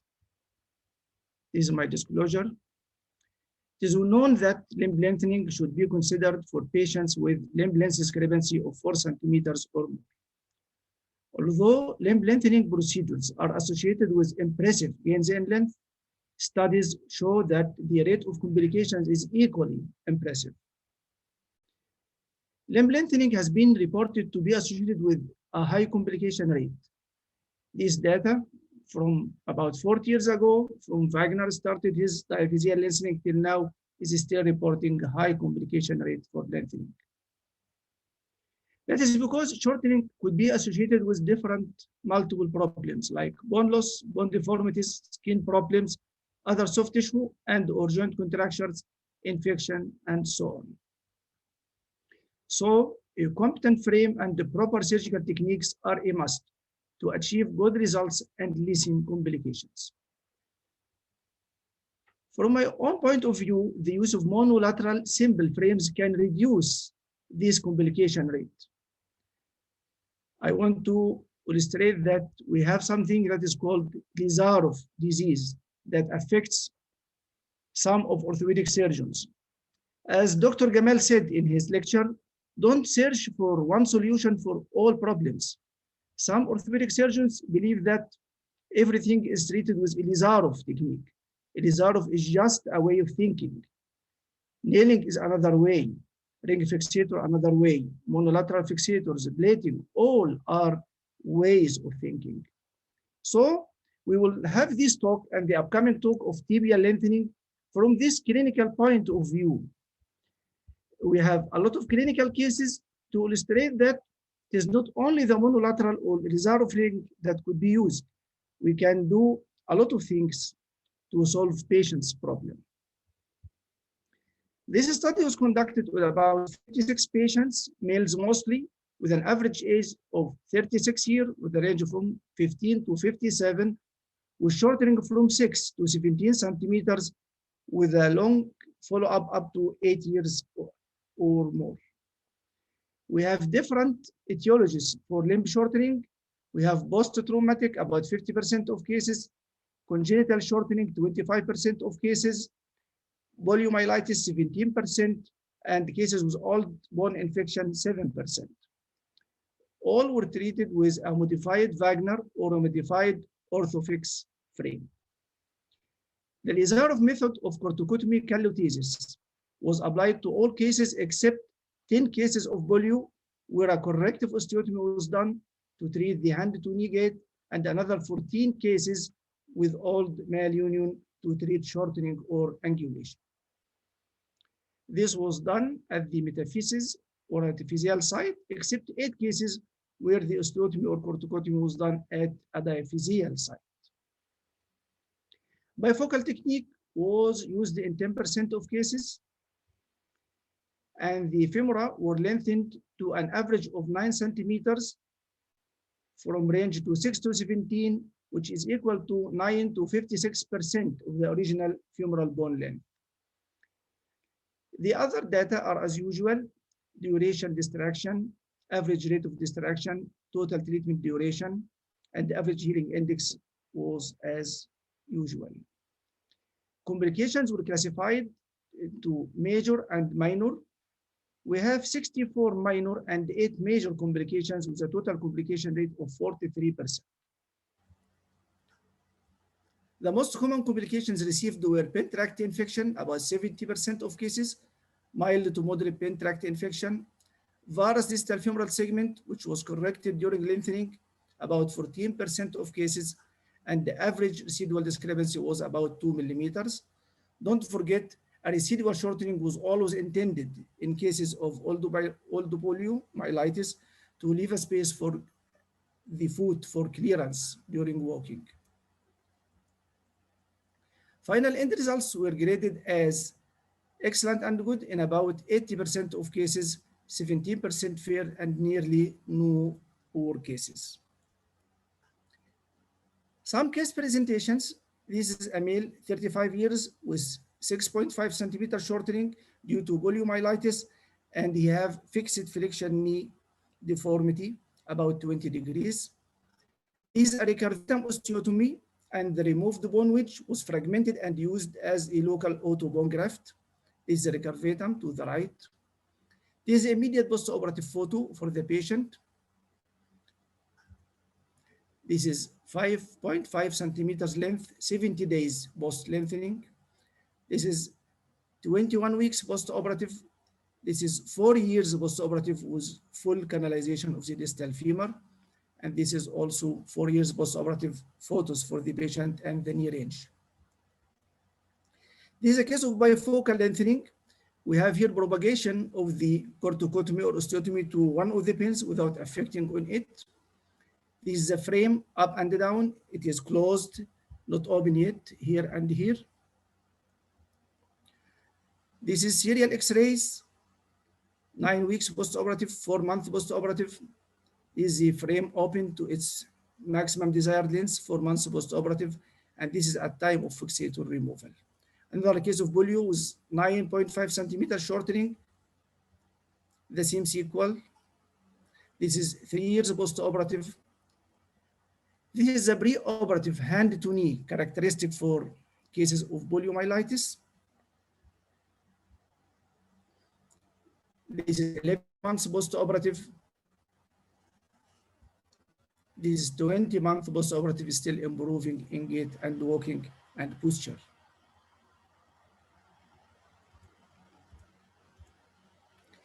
This case of congenital short femur, which suffered from all the fracture, resulting in malunion, distal femoral epiphyseal arrest, leading to 17 centimeters shortening and 30 degrees anterior femoral angulation. This is a corrective diaphyseal osteotomy, 2 months, 200 days post-operative, 1 year post-operative. You see the frame, still no signs of loosening or infection around pins. And this is 2 years post-operative AB lateral and oblique views. These are 17 centimeters lengthening in one bone. This is equal to 55% of the original femoral length in this patient. Another case of old fracture femur, which was treated by blade. Blade was fractured, nailing was done, nail was infected, repeated debridement, repeated grafting. After being calm for some time, another nail was introduced, this one nail. He did 5 previous operations, ending in this 8 centimeter shortening and still non-union. You see the playing and telescoping of the nail inside bone. This is debridement, adding more shortening. it became short more, 12.5 centimeter after debridement and acute compression. Serial X-rays showing the regenerate proximally, the union of the non-union site, the pins about 1 year post-operative with no signs of infection or any loosening.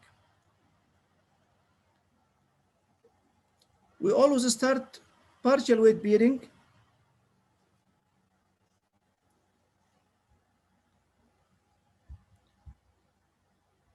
Sorry. We start partial weight bearing as we have progress of the regenerate, and with progressive callus formation, we move to full weight bearing, as the patient shouldn't remove the external fixator before achieving full weight bearing at least 6 weeks before that time.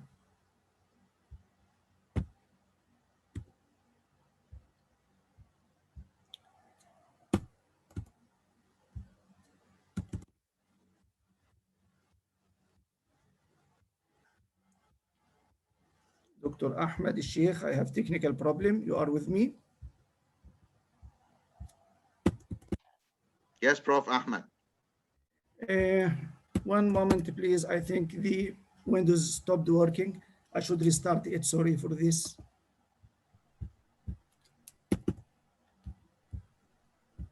It's not responding.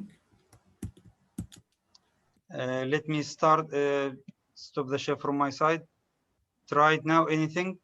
Yeah, thank you. When you started from your side, it worked again. You have something? You can start it now. I just stopped it. Yeah.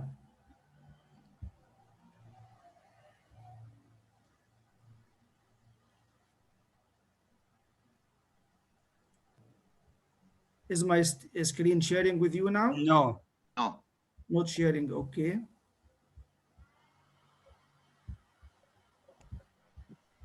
Okay, I should start sharing again. Where is it that it is? Okay. Yes. It is sharing now? Yes. Yes. I can see it. We'll move the last Full slide. screen, Prof. Ahmed. Yes, I will move first to last slide. Yes.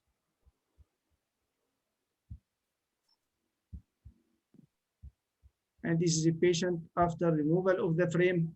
He can walk on the floor and ceiling, as you can see. Frame was removed and we changed it to intramedullary nailing.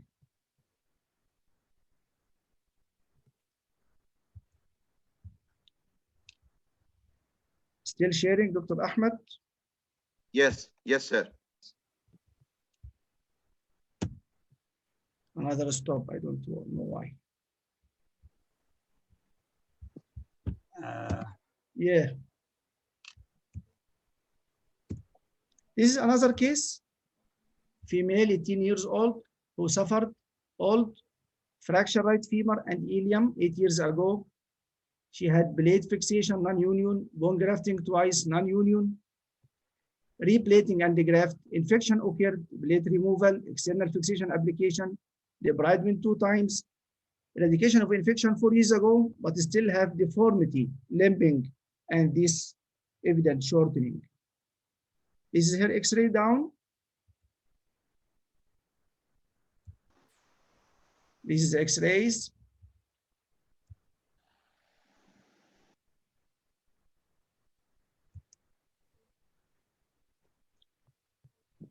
Something slowing my machine. I don't know why.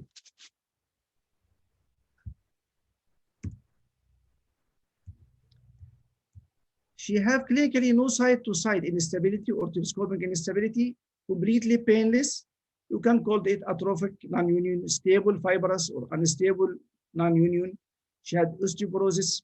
She has shortening 11 centimeters with failed the previous 6 operations with functional good near range 0 to 90 degrees. If we make some drawings, the plan was to cut this non-union site in this way. This is the cut part. After opening it, it is like a pseudo joint. And fixator assisted internal fixation, another way of thinking, was done. This is a plate anteriorly placed. This is bone graft. Interscrew pin fixation to have space for the pins, because the plate is long enough to have no space distal and proximal to apply these two stations of pins here and here. So we have interscrew pin fixation. This is subtrochanteric corticotomy. 7 months later, this is a regenerate proximally, and this is a patient partially bearing weight at the start, gradually full weight bearing with the frame on.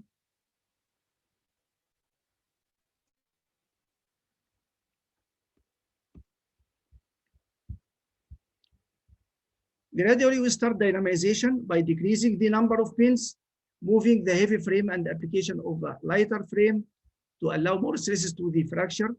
Patient is allowed to bear weight to mobilize her knee well.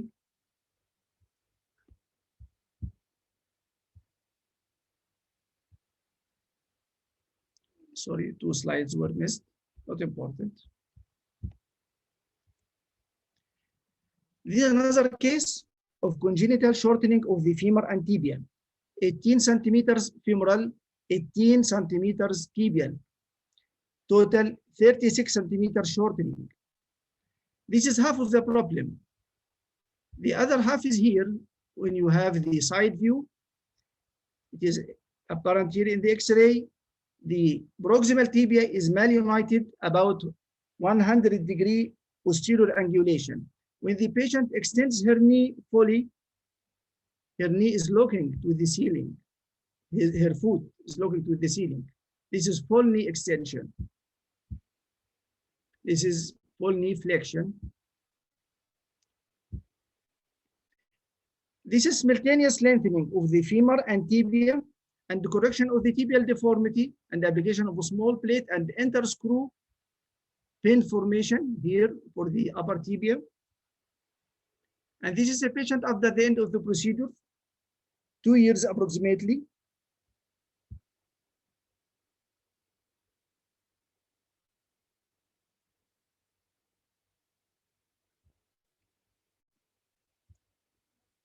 So to conclude, the uniaxial frame was found to be easy to apply in a relatively short time.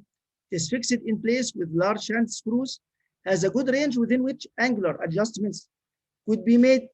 It has good patient's tolerability and accepted rate of complications.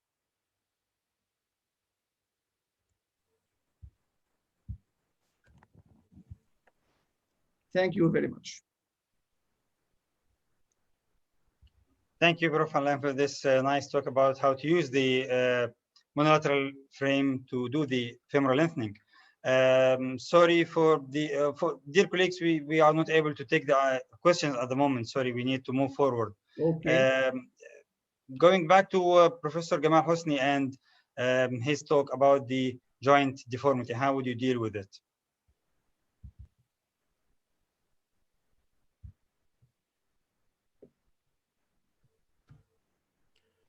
Joint deformities, is it different from the metaphyseal deformities or the shaft deformities?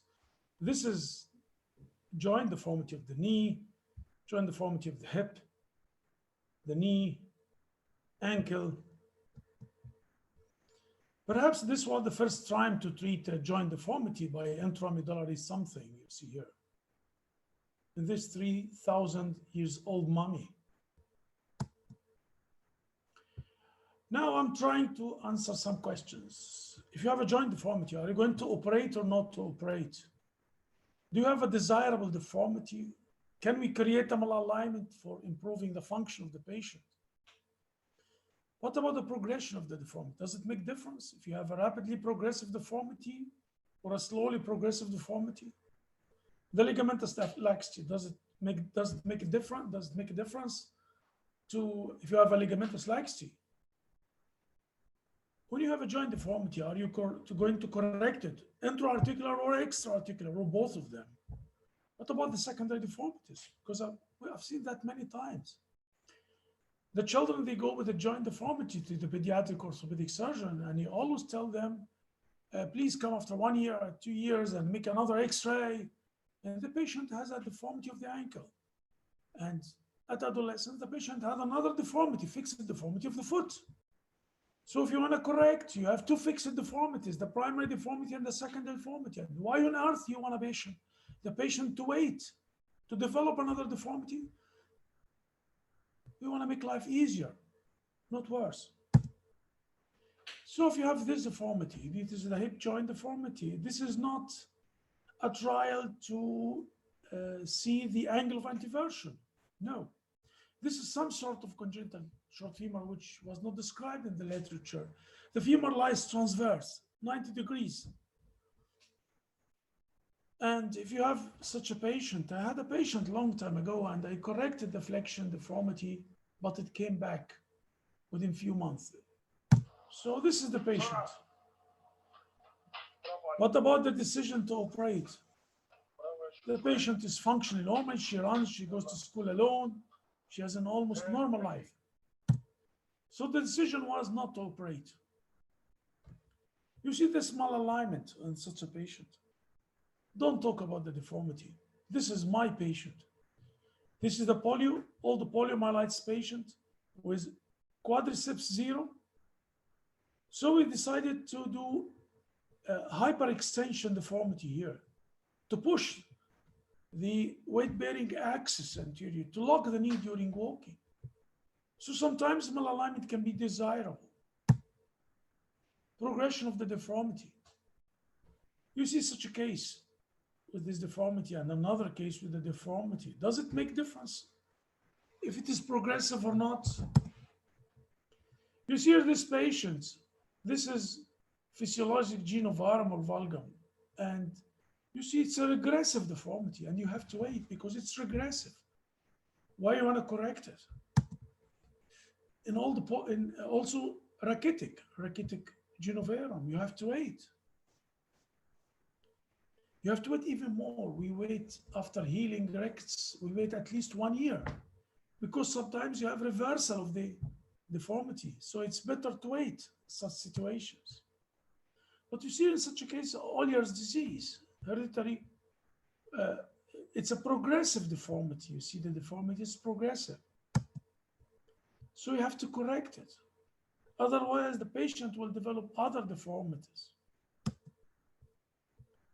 Hip joint deformities are too many. You can have coxa-vara, coxa-valga, absent head and neck. You see ununited neck.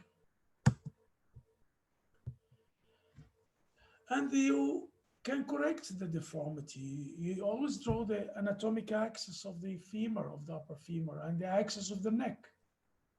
And you have the neck shaft angle, which is 131 degrees. And the mechanical proximal femoral angle, which is the center of the proximal femur from the center of the head to the tip of the trochanter. With this angle, it's about 90 degrees. So you have to divide between deformity of the neck, its angle, neck and shaft angle, and the trochanter. And these are the methods to correct the proximal femur. You can use a plate to correct the angle, a regular plate,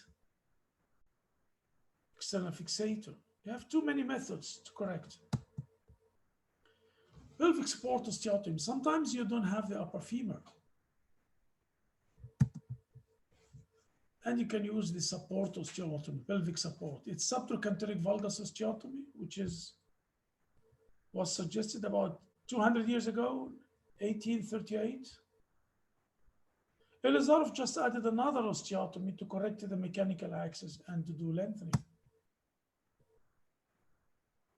So it's not a new operation. We have high support or low support. When you read the literature about the pelvic support now, you can see only the low osteotomy.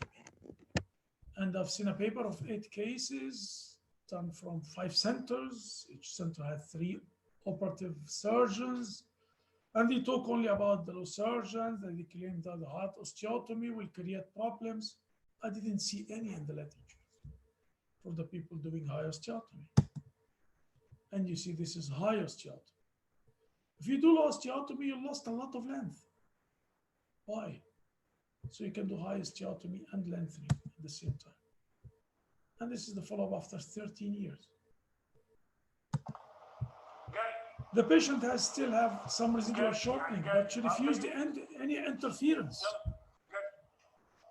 She doesn't want another operation. And then she's doing all the functions. She can squat. Squatting is important in our area. This is 13 years follow-up. The question, the usual question, what about the arthroplasty of the pelvic support osteotomy? Pelvic support osteotomy is not done to postpone the arthroplasty. It's done for good. That means if you do pelvic support osteotomy, the patient will not need an arthroplasty operation. And this is low osteotomy.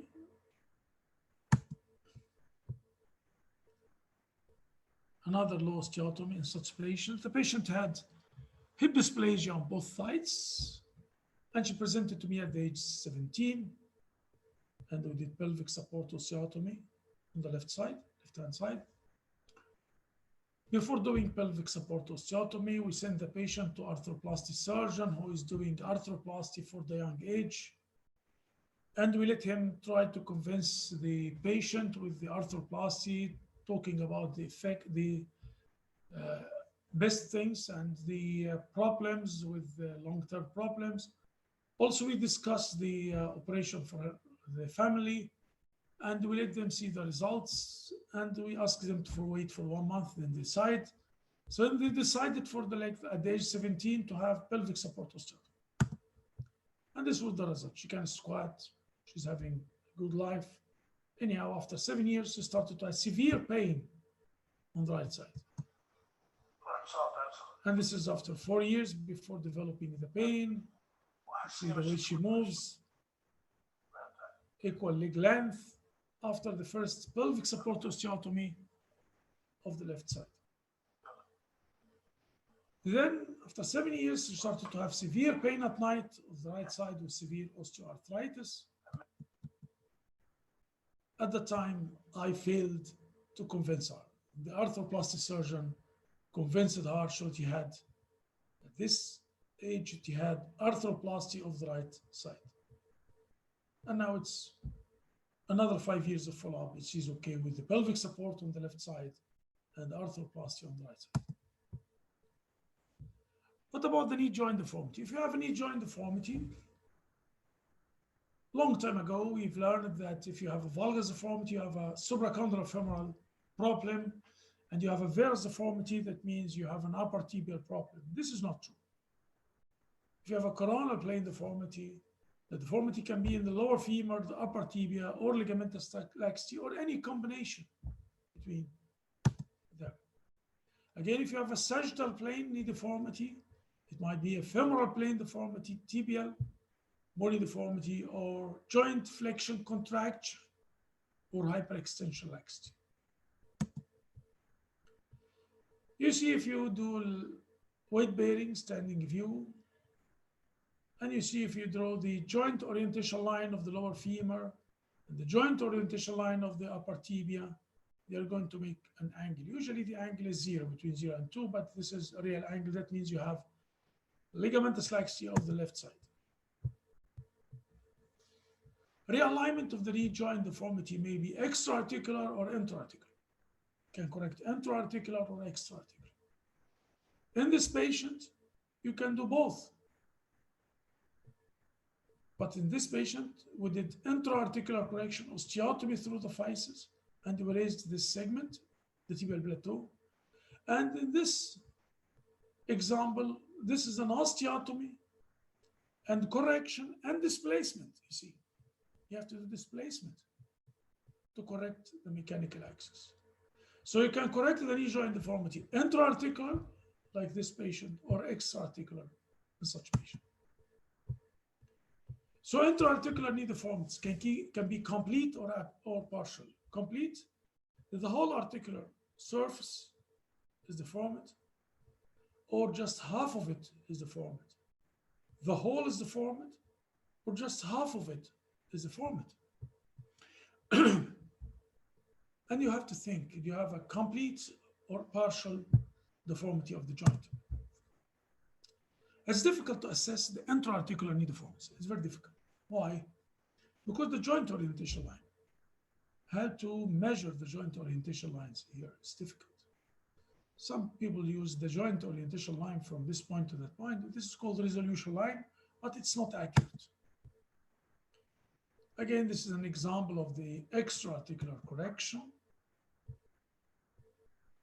And you can manage at the same time here the secondary deformities. You have valgus, long-standing lung disease. You have valgus of the lower femur, which had been treated by stabling. You see, to have a normal mechanical axis. So you can do different modalities to correct the joint deformities. Don't be dogmatic. You can work with the physis. You can use guided growth. You can use permanent epiphysiodesis, external fixator, internal fixation. That's why we always talk about the principles, not about the tools, not about the hardware. Again, we have a varus knee and ligamentous laxity, like this picture. Patient 34 years old, unicompartmental osteoarthritis. We did osteotomy, high tibial osteotomy, do it below the tubular tubercle. We remove segment of the fibula about 3 centimeters to tighten the lateral ligament and gradual compression of the fibula. Gradual compression of the fibula. And we had tightening of the knee. You see he's standing one leg. You can use the physis to correct the knee deformities, the flexion deformity, by guided growth anteriorly. Again, you have valgus deformity, tibial and femoral. You can use the guided growth, tibial and femoral. Intra-articular osteotomies, blount disease, and osteotome, displacement, and to correct the axis and put a graft. Now we have incomplete or partial deformity of the articular surface of the lateral femoral condyle, such a patient. You have laxity also of the ligaments, medial ligamentous laxity.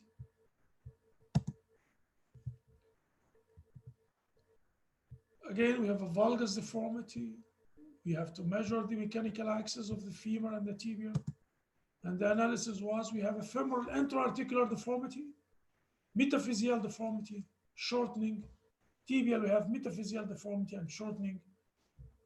Soft tissue have ligamentous laxity, coronal plane, because we have laxity in the coronal plane.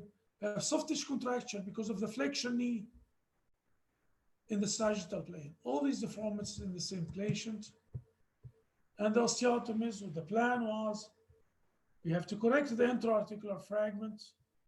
And this is the L-shaped osteotomy for the intra-articular part.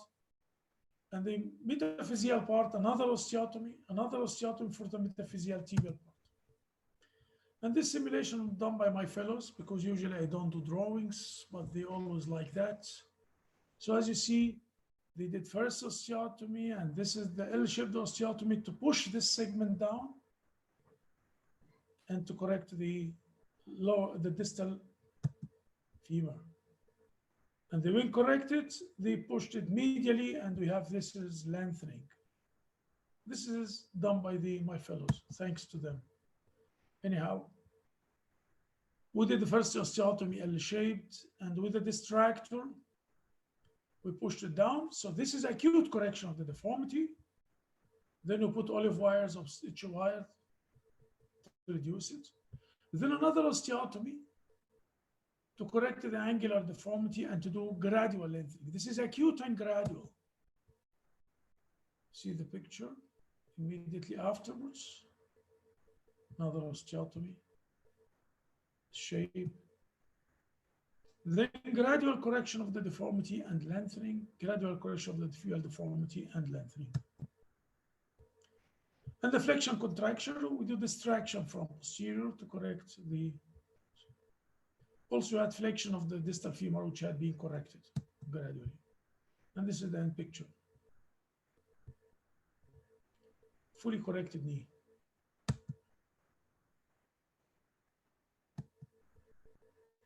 So in conclusion, you have the choice to operate or not to operate according to the situation. Sometimes you have a desirable deformity and we create it. Progression of the deformity is very important. Ligament slacks, you have to deal with it during the correction. You can correct the problem intra or extra-articular or both. Secondary deformities, don't wait for the secondary deformities. If they develop, you have to correct them. Thank you. Thanks so much, Prof. Hosni, for this wonderful talk. And it's all again about the principles. And don't be dogmatic and keep open for all options. We get to the final talk by Professor Ahmad Allam, and again, the monolateral choice in tibial long segment defects. Okay.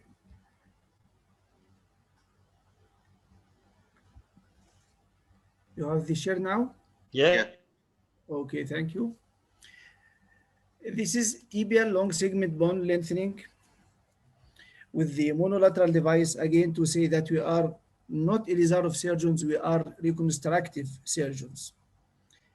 As you know, the majority of long bone non-unions occur in the tibia. Association with infection, segmental bone loss, or shortening are responsible for substantial morbidity. When soft tissue, especially skin complications, are added to this problem due to multiple surgical procedures done to solve the first problem of non-union, this is one of the heaviest or the worst complications in our practice. These are particularly resistant to treatment, and consequently, many alternative approaches to elicit a solution have been suggested. The objective is to evaluate prospectively the result of radical debridement, compression, and remote callothesis using monolateral or monoplane frames in infected non-united tibia with bone loss. This was conducted over 25 tibial non-united fractures aging from 8 to 65 years old. Infection was lasting with a mean of 3.8 years, shortening from 4 to 11 centimeters with skin or other soft tissue complications like muscle contraction, ankle, or knee stiffness. All patients have previous repeated surgeries ranging from 2 to 5 previous operations. Debridement was done for the non-union site with excision of bone ends till the healthy bone determined by the paprika sign, adding more shortening to the initial shortening or bone loss. This was an average 4.2 centimeters, ranging from 2 to 7.5 centimeters more shortening. Distraction callothesis principle was performed at a proximal or distal corticotomy. Technique of debridement acute compression could be done in 68% of cases. In the remaining 32% of cases, the gap after debridement was very large, so bone transport was used. Primary skin closure was possible in all cases, except in only 2 cases where a release incision was needed.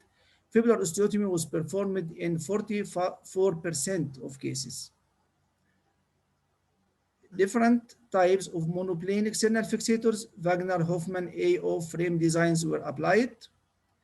It was applied as a monoplane, monoaxial device in 28% of cases, and in heavyweight patients or with long segment transport, it was done monoplane but by axial device in 72% of cases.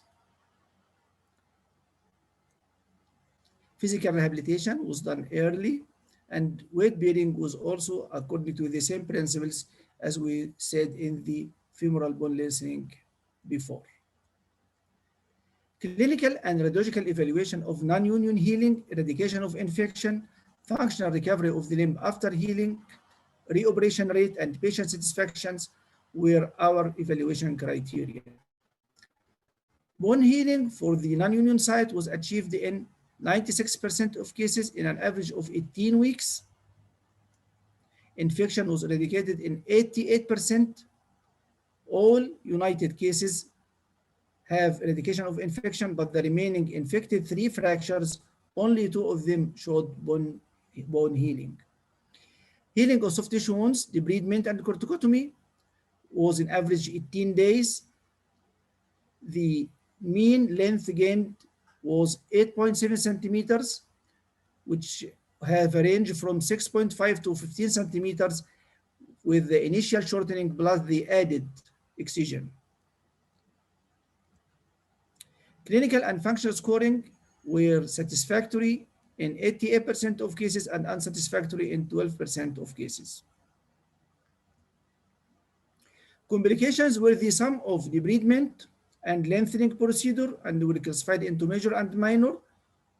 We have 32 minor complications and 21 major complications after a follow-up of 2 to 7 years.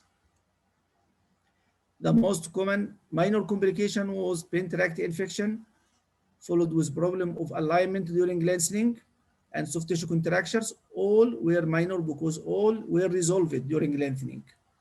The major complications were major angulations in 2 cases and delayed union in 16 cases. The reoperation rate was 16%, which is mainly to soft tissue problems, not the technique itself. This is a review of literature about some other related complications and how much we are comparable to them. Some case presentation. This male, 53 years old, with open fracture, grade 3B of right leg, in association with open fracture femur, open pelvic fracture. All were treated with external fixation. He have extensive soft tissue loss, severe infection, repeated debridement, subsequently bone defect of 9 centimeters. And this is X-ray 4 months post-fracture, the day we received him. This is monoplane, double frame or biaxial application, debridement and distal corticotomy. This is the photo for the patient with the frames on for the femur and tibia. This is 15 weeks later, showing good regenerate distally and closure of the compression site proximally. This is 2.5 years post-operative appearance and X-ray. Another case, he's a male, 8 years old. He have crushed leg, grade 3B open fracture. He have several operations, external fixation, loosening, plate and graft, infection, loosening, rush pin application. This one ending with heavy infection, non-union, 11 centimeters shortening from the fracture itself and the proximal tibial epiphyseal arrest, which is associated here. This X-ray is 22 months post-trauma. This is monoplane double frame application after radical debridement and the proximal corticotomy. This is 10 months post-operative. This is 22 months post-operative. Over lengthening was intended to compensate for future lengthening. We added here hydroxyapatite granules for delayed union. This is limb equalization after 4 years. The apparent hump from the proximal tibial apophysis is not cumbersome for the patient and he didn't ask for any treatment for it. This is his functional range. And this is 6 years post-operative X-ray and clinical appearance with full knee range. This is Banha University Hospitals and Faculty of Medicine, where we work here in Egypt.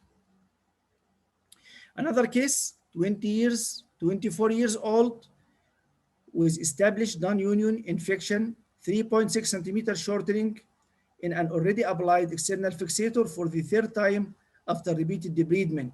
This is 9 months post-trauma, combined intermedullary and extramedullary fixation and circulation. This is debridement, compression at the non-union site and distal corticotomy and lengthening.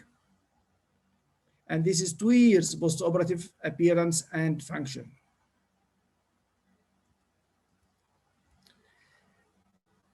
Review of literature and other similar series treated by distraction osteogenesis, conventional bone grafting with or without impregnated antibiotics, or free vascularized bone grafting with or without soft tissue flap transfers in 1 or 2 stages, compared with the results of the present series, provided the following data: that fracture healing time, eradication of infection, the lengthened bone segment, the clinical and functional scoring results all showed no significant difference as compared with the cases treated by other different techniques, including bone grafting.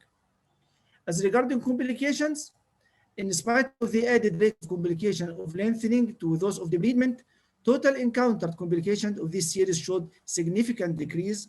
Also, total minor complications and total major complications showed significant decrease as compared to other series. The reoperation rate also was significantly different and decreased. Fracture need for regrafting occurred in only 1 patient, which is 4%, which is in other series from 12 to 83% of cases. To summarize, most authors agree that it is essential to remove all necrotic and infective bone when treating osteomyelitis. Bone healing was significantly improved and correlated with debridement, which is considered a powerful encouraging factor for bone healing as compared to other techniques called bloodless technique. I prefer debridement technique. Infection was significantly eradicated with debridement than in cases with no debridement done. The monoplanar external fixator were preferred because they are simpler to apply, better tolerated by the patient than ring fixators, have fewer complication rates, especially pen tract infection, which may lead to its loosening with associated bony infection or osteomyelitis. There were no refractures, loss of correction or length, reactivation of infection in the cleanly united fractures. This is another last case to finish, who suffered the grade 3B open fracture of his right leg with another open fracture of the femur and forearm fracture head injury. However, for the leg, he has 6 previous operations, monoplane external fixator with acute shortening 6 centimeters, 2 repeated bone and soft tissue debridement, loosening of the frame occur, heavy infection. Lizarov frame was applied with debridement.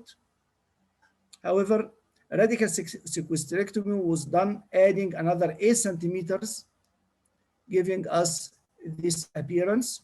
This is a medial view of the patient in the Lizarov frame. This is a lateral view with a thin soft tissue bridge behind the bones and the bones about to perforate. This is the X-ray of the patient. We have a lot of problems here. Heavy infection, loose frame, 14 centimeters, tibial shortening, severe osteoporosis, bone ends adherent to the very thin skin about to perforate. We have also neglected mid-tarsal break, psoriatic atrophy, and abnormal anatomy inside the soft tissue envelope, inside the bridge. And unfortunately, the patient refused completely to do any angiogram because he had a history of his father dying from idiosyncrasy for urography, and he refused to do angiogram.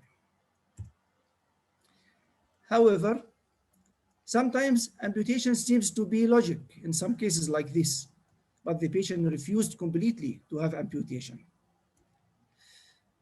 So we remove the frame, frequent dressing, supportive antibiotic. By 5 weeks, the fibrous tissue is now in our side, approximating the bone ends and making the soft tissue bridge thicker and stronger. On the right, the brie, on the left, after removal of the frame and waiting for 5 weeks. This is radical debridement, monoplane frame application, and acute compression. This is intraoperative photo. This is soft tissue healing after 4 weeks. This is bone healing of the non-union site after 11 weeks.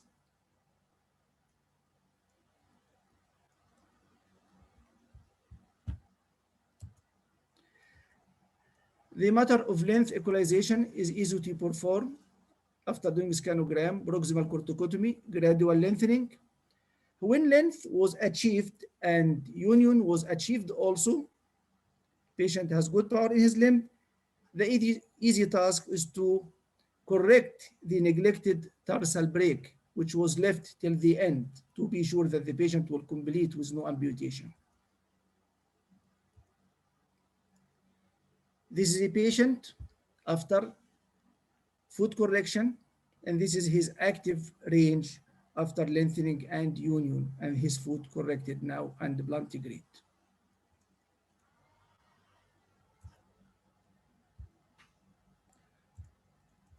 To conclude,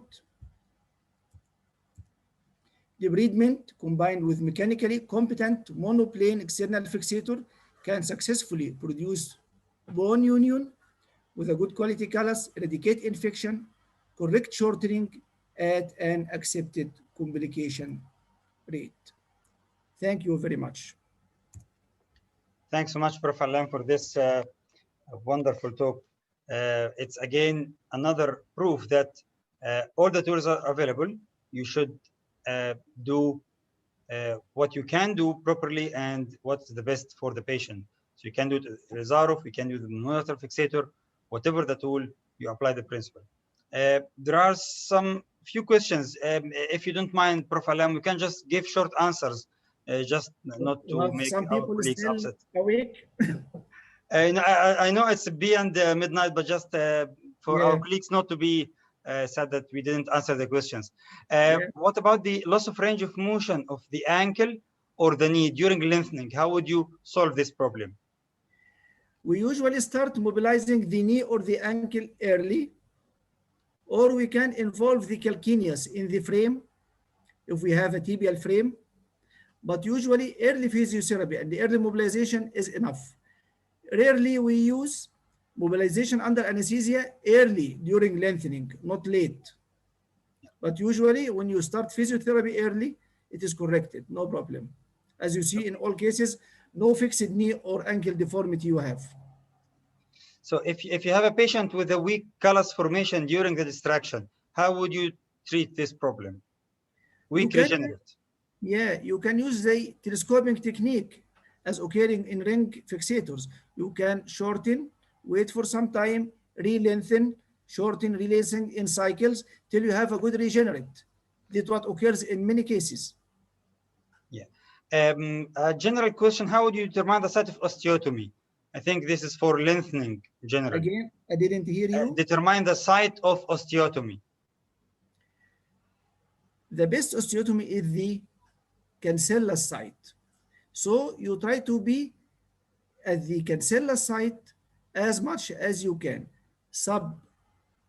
Subcondylar after the end of the 3 pins you have, either proximal or distal. You can have sometimes diaphyseal osteotomy, but the union rates are different. So you always choose the cancellous bone to osteotomize. Yeah. A question, if there is a shortening with deformity, can you deal with this with monolateral? I think you showed some cases like this, that you can do whatever you like with the All cases have deformity, I show. Yeah.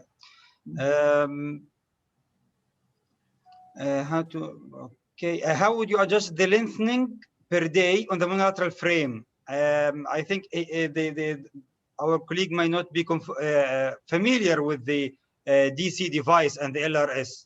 So he asked about how would you adjust the rate? These devices are designed to have 1 millimeter length for the full turn. If you turn the handle 360 degrees, you have 1 millimeter. You can divide it in 3 or 4 times per day. The full turn is 1 millimeter. Yeah. 2 questions about the last case. How did you correct the foot? Or did you fuse it, or what did you do with it?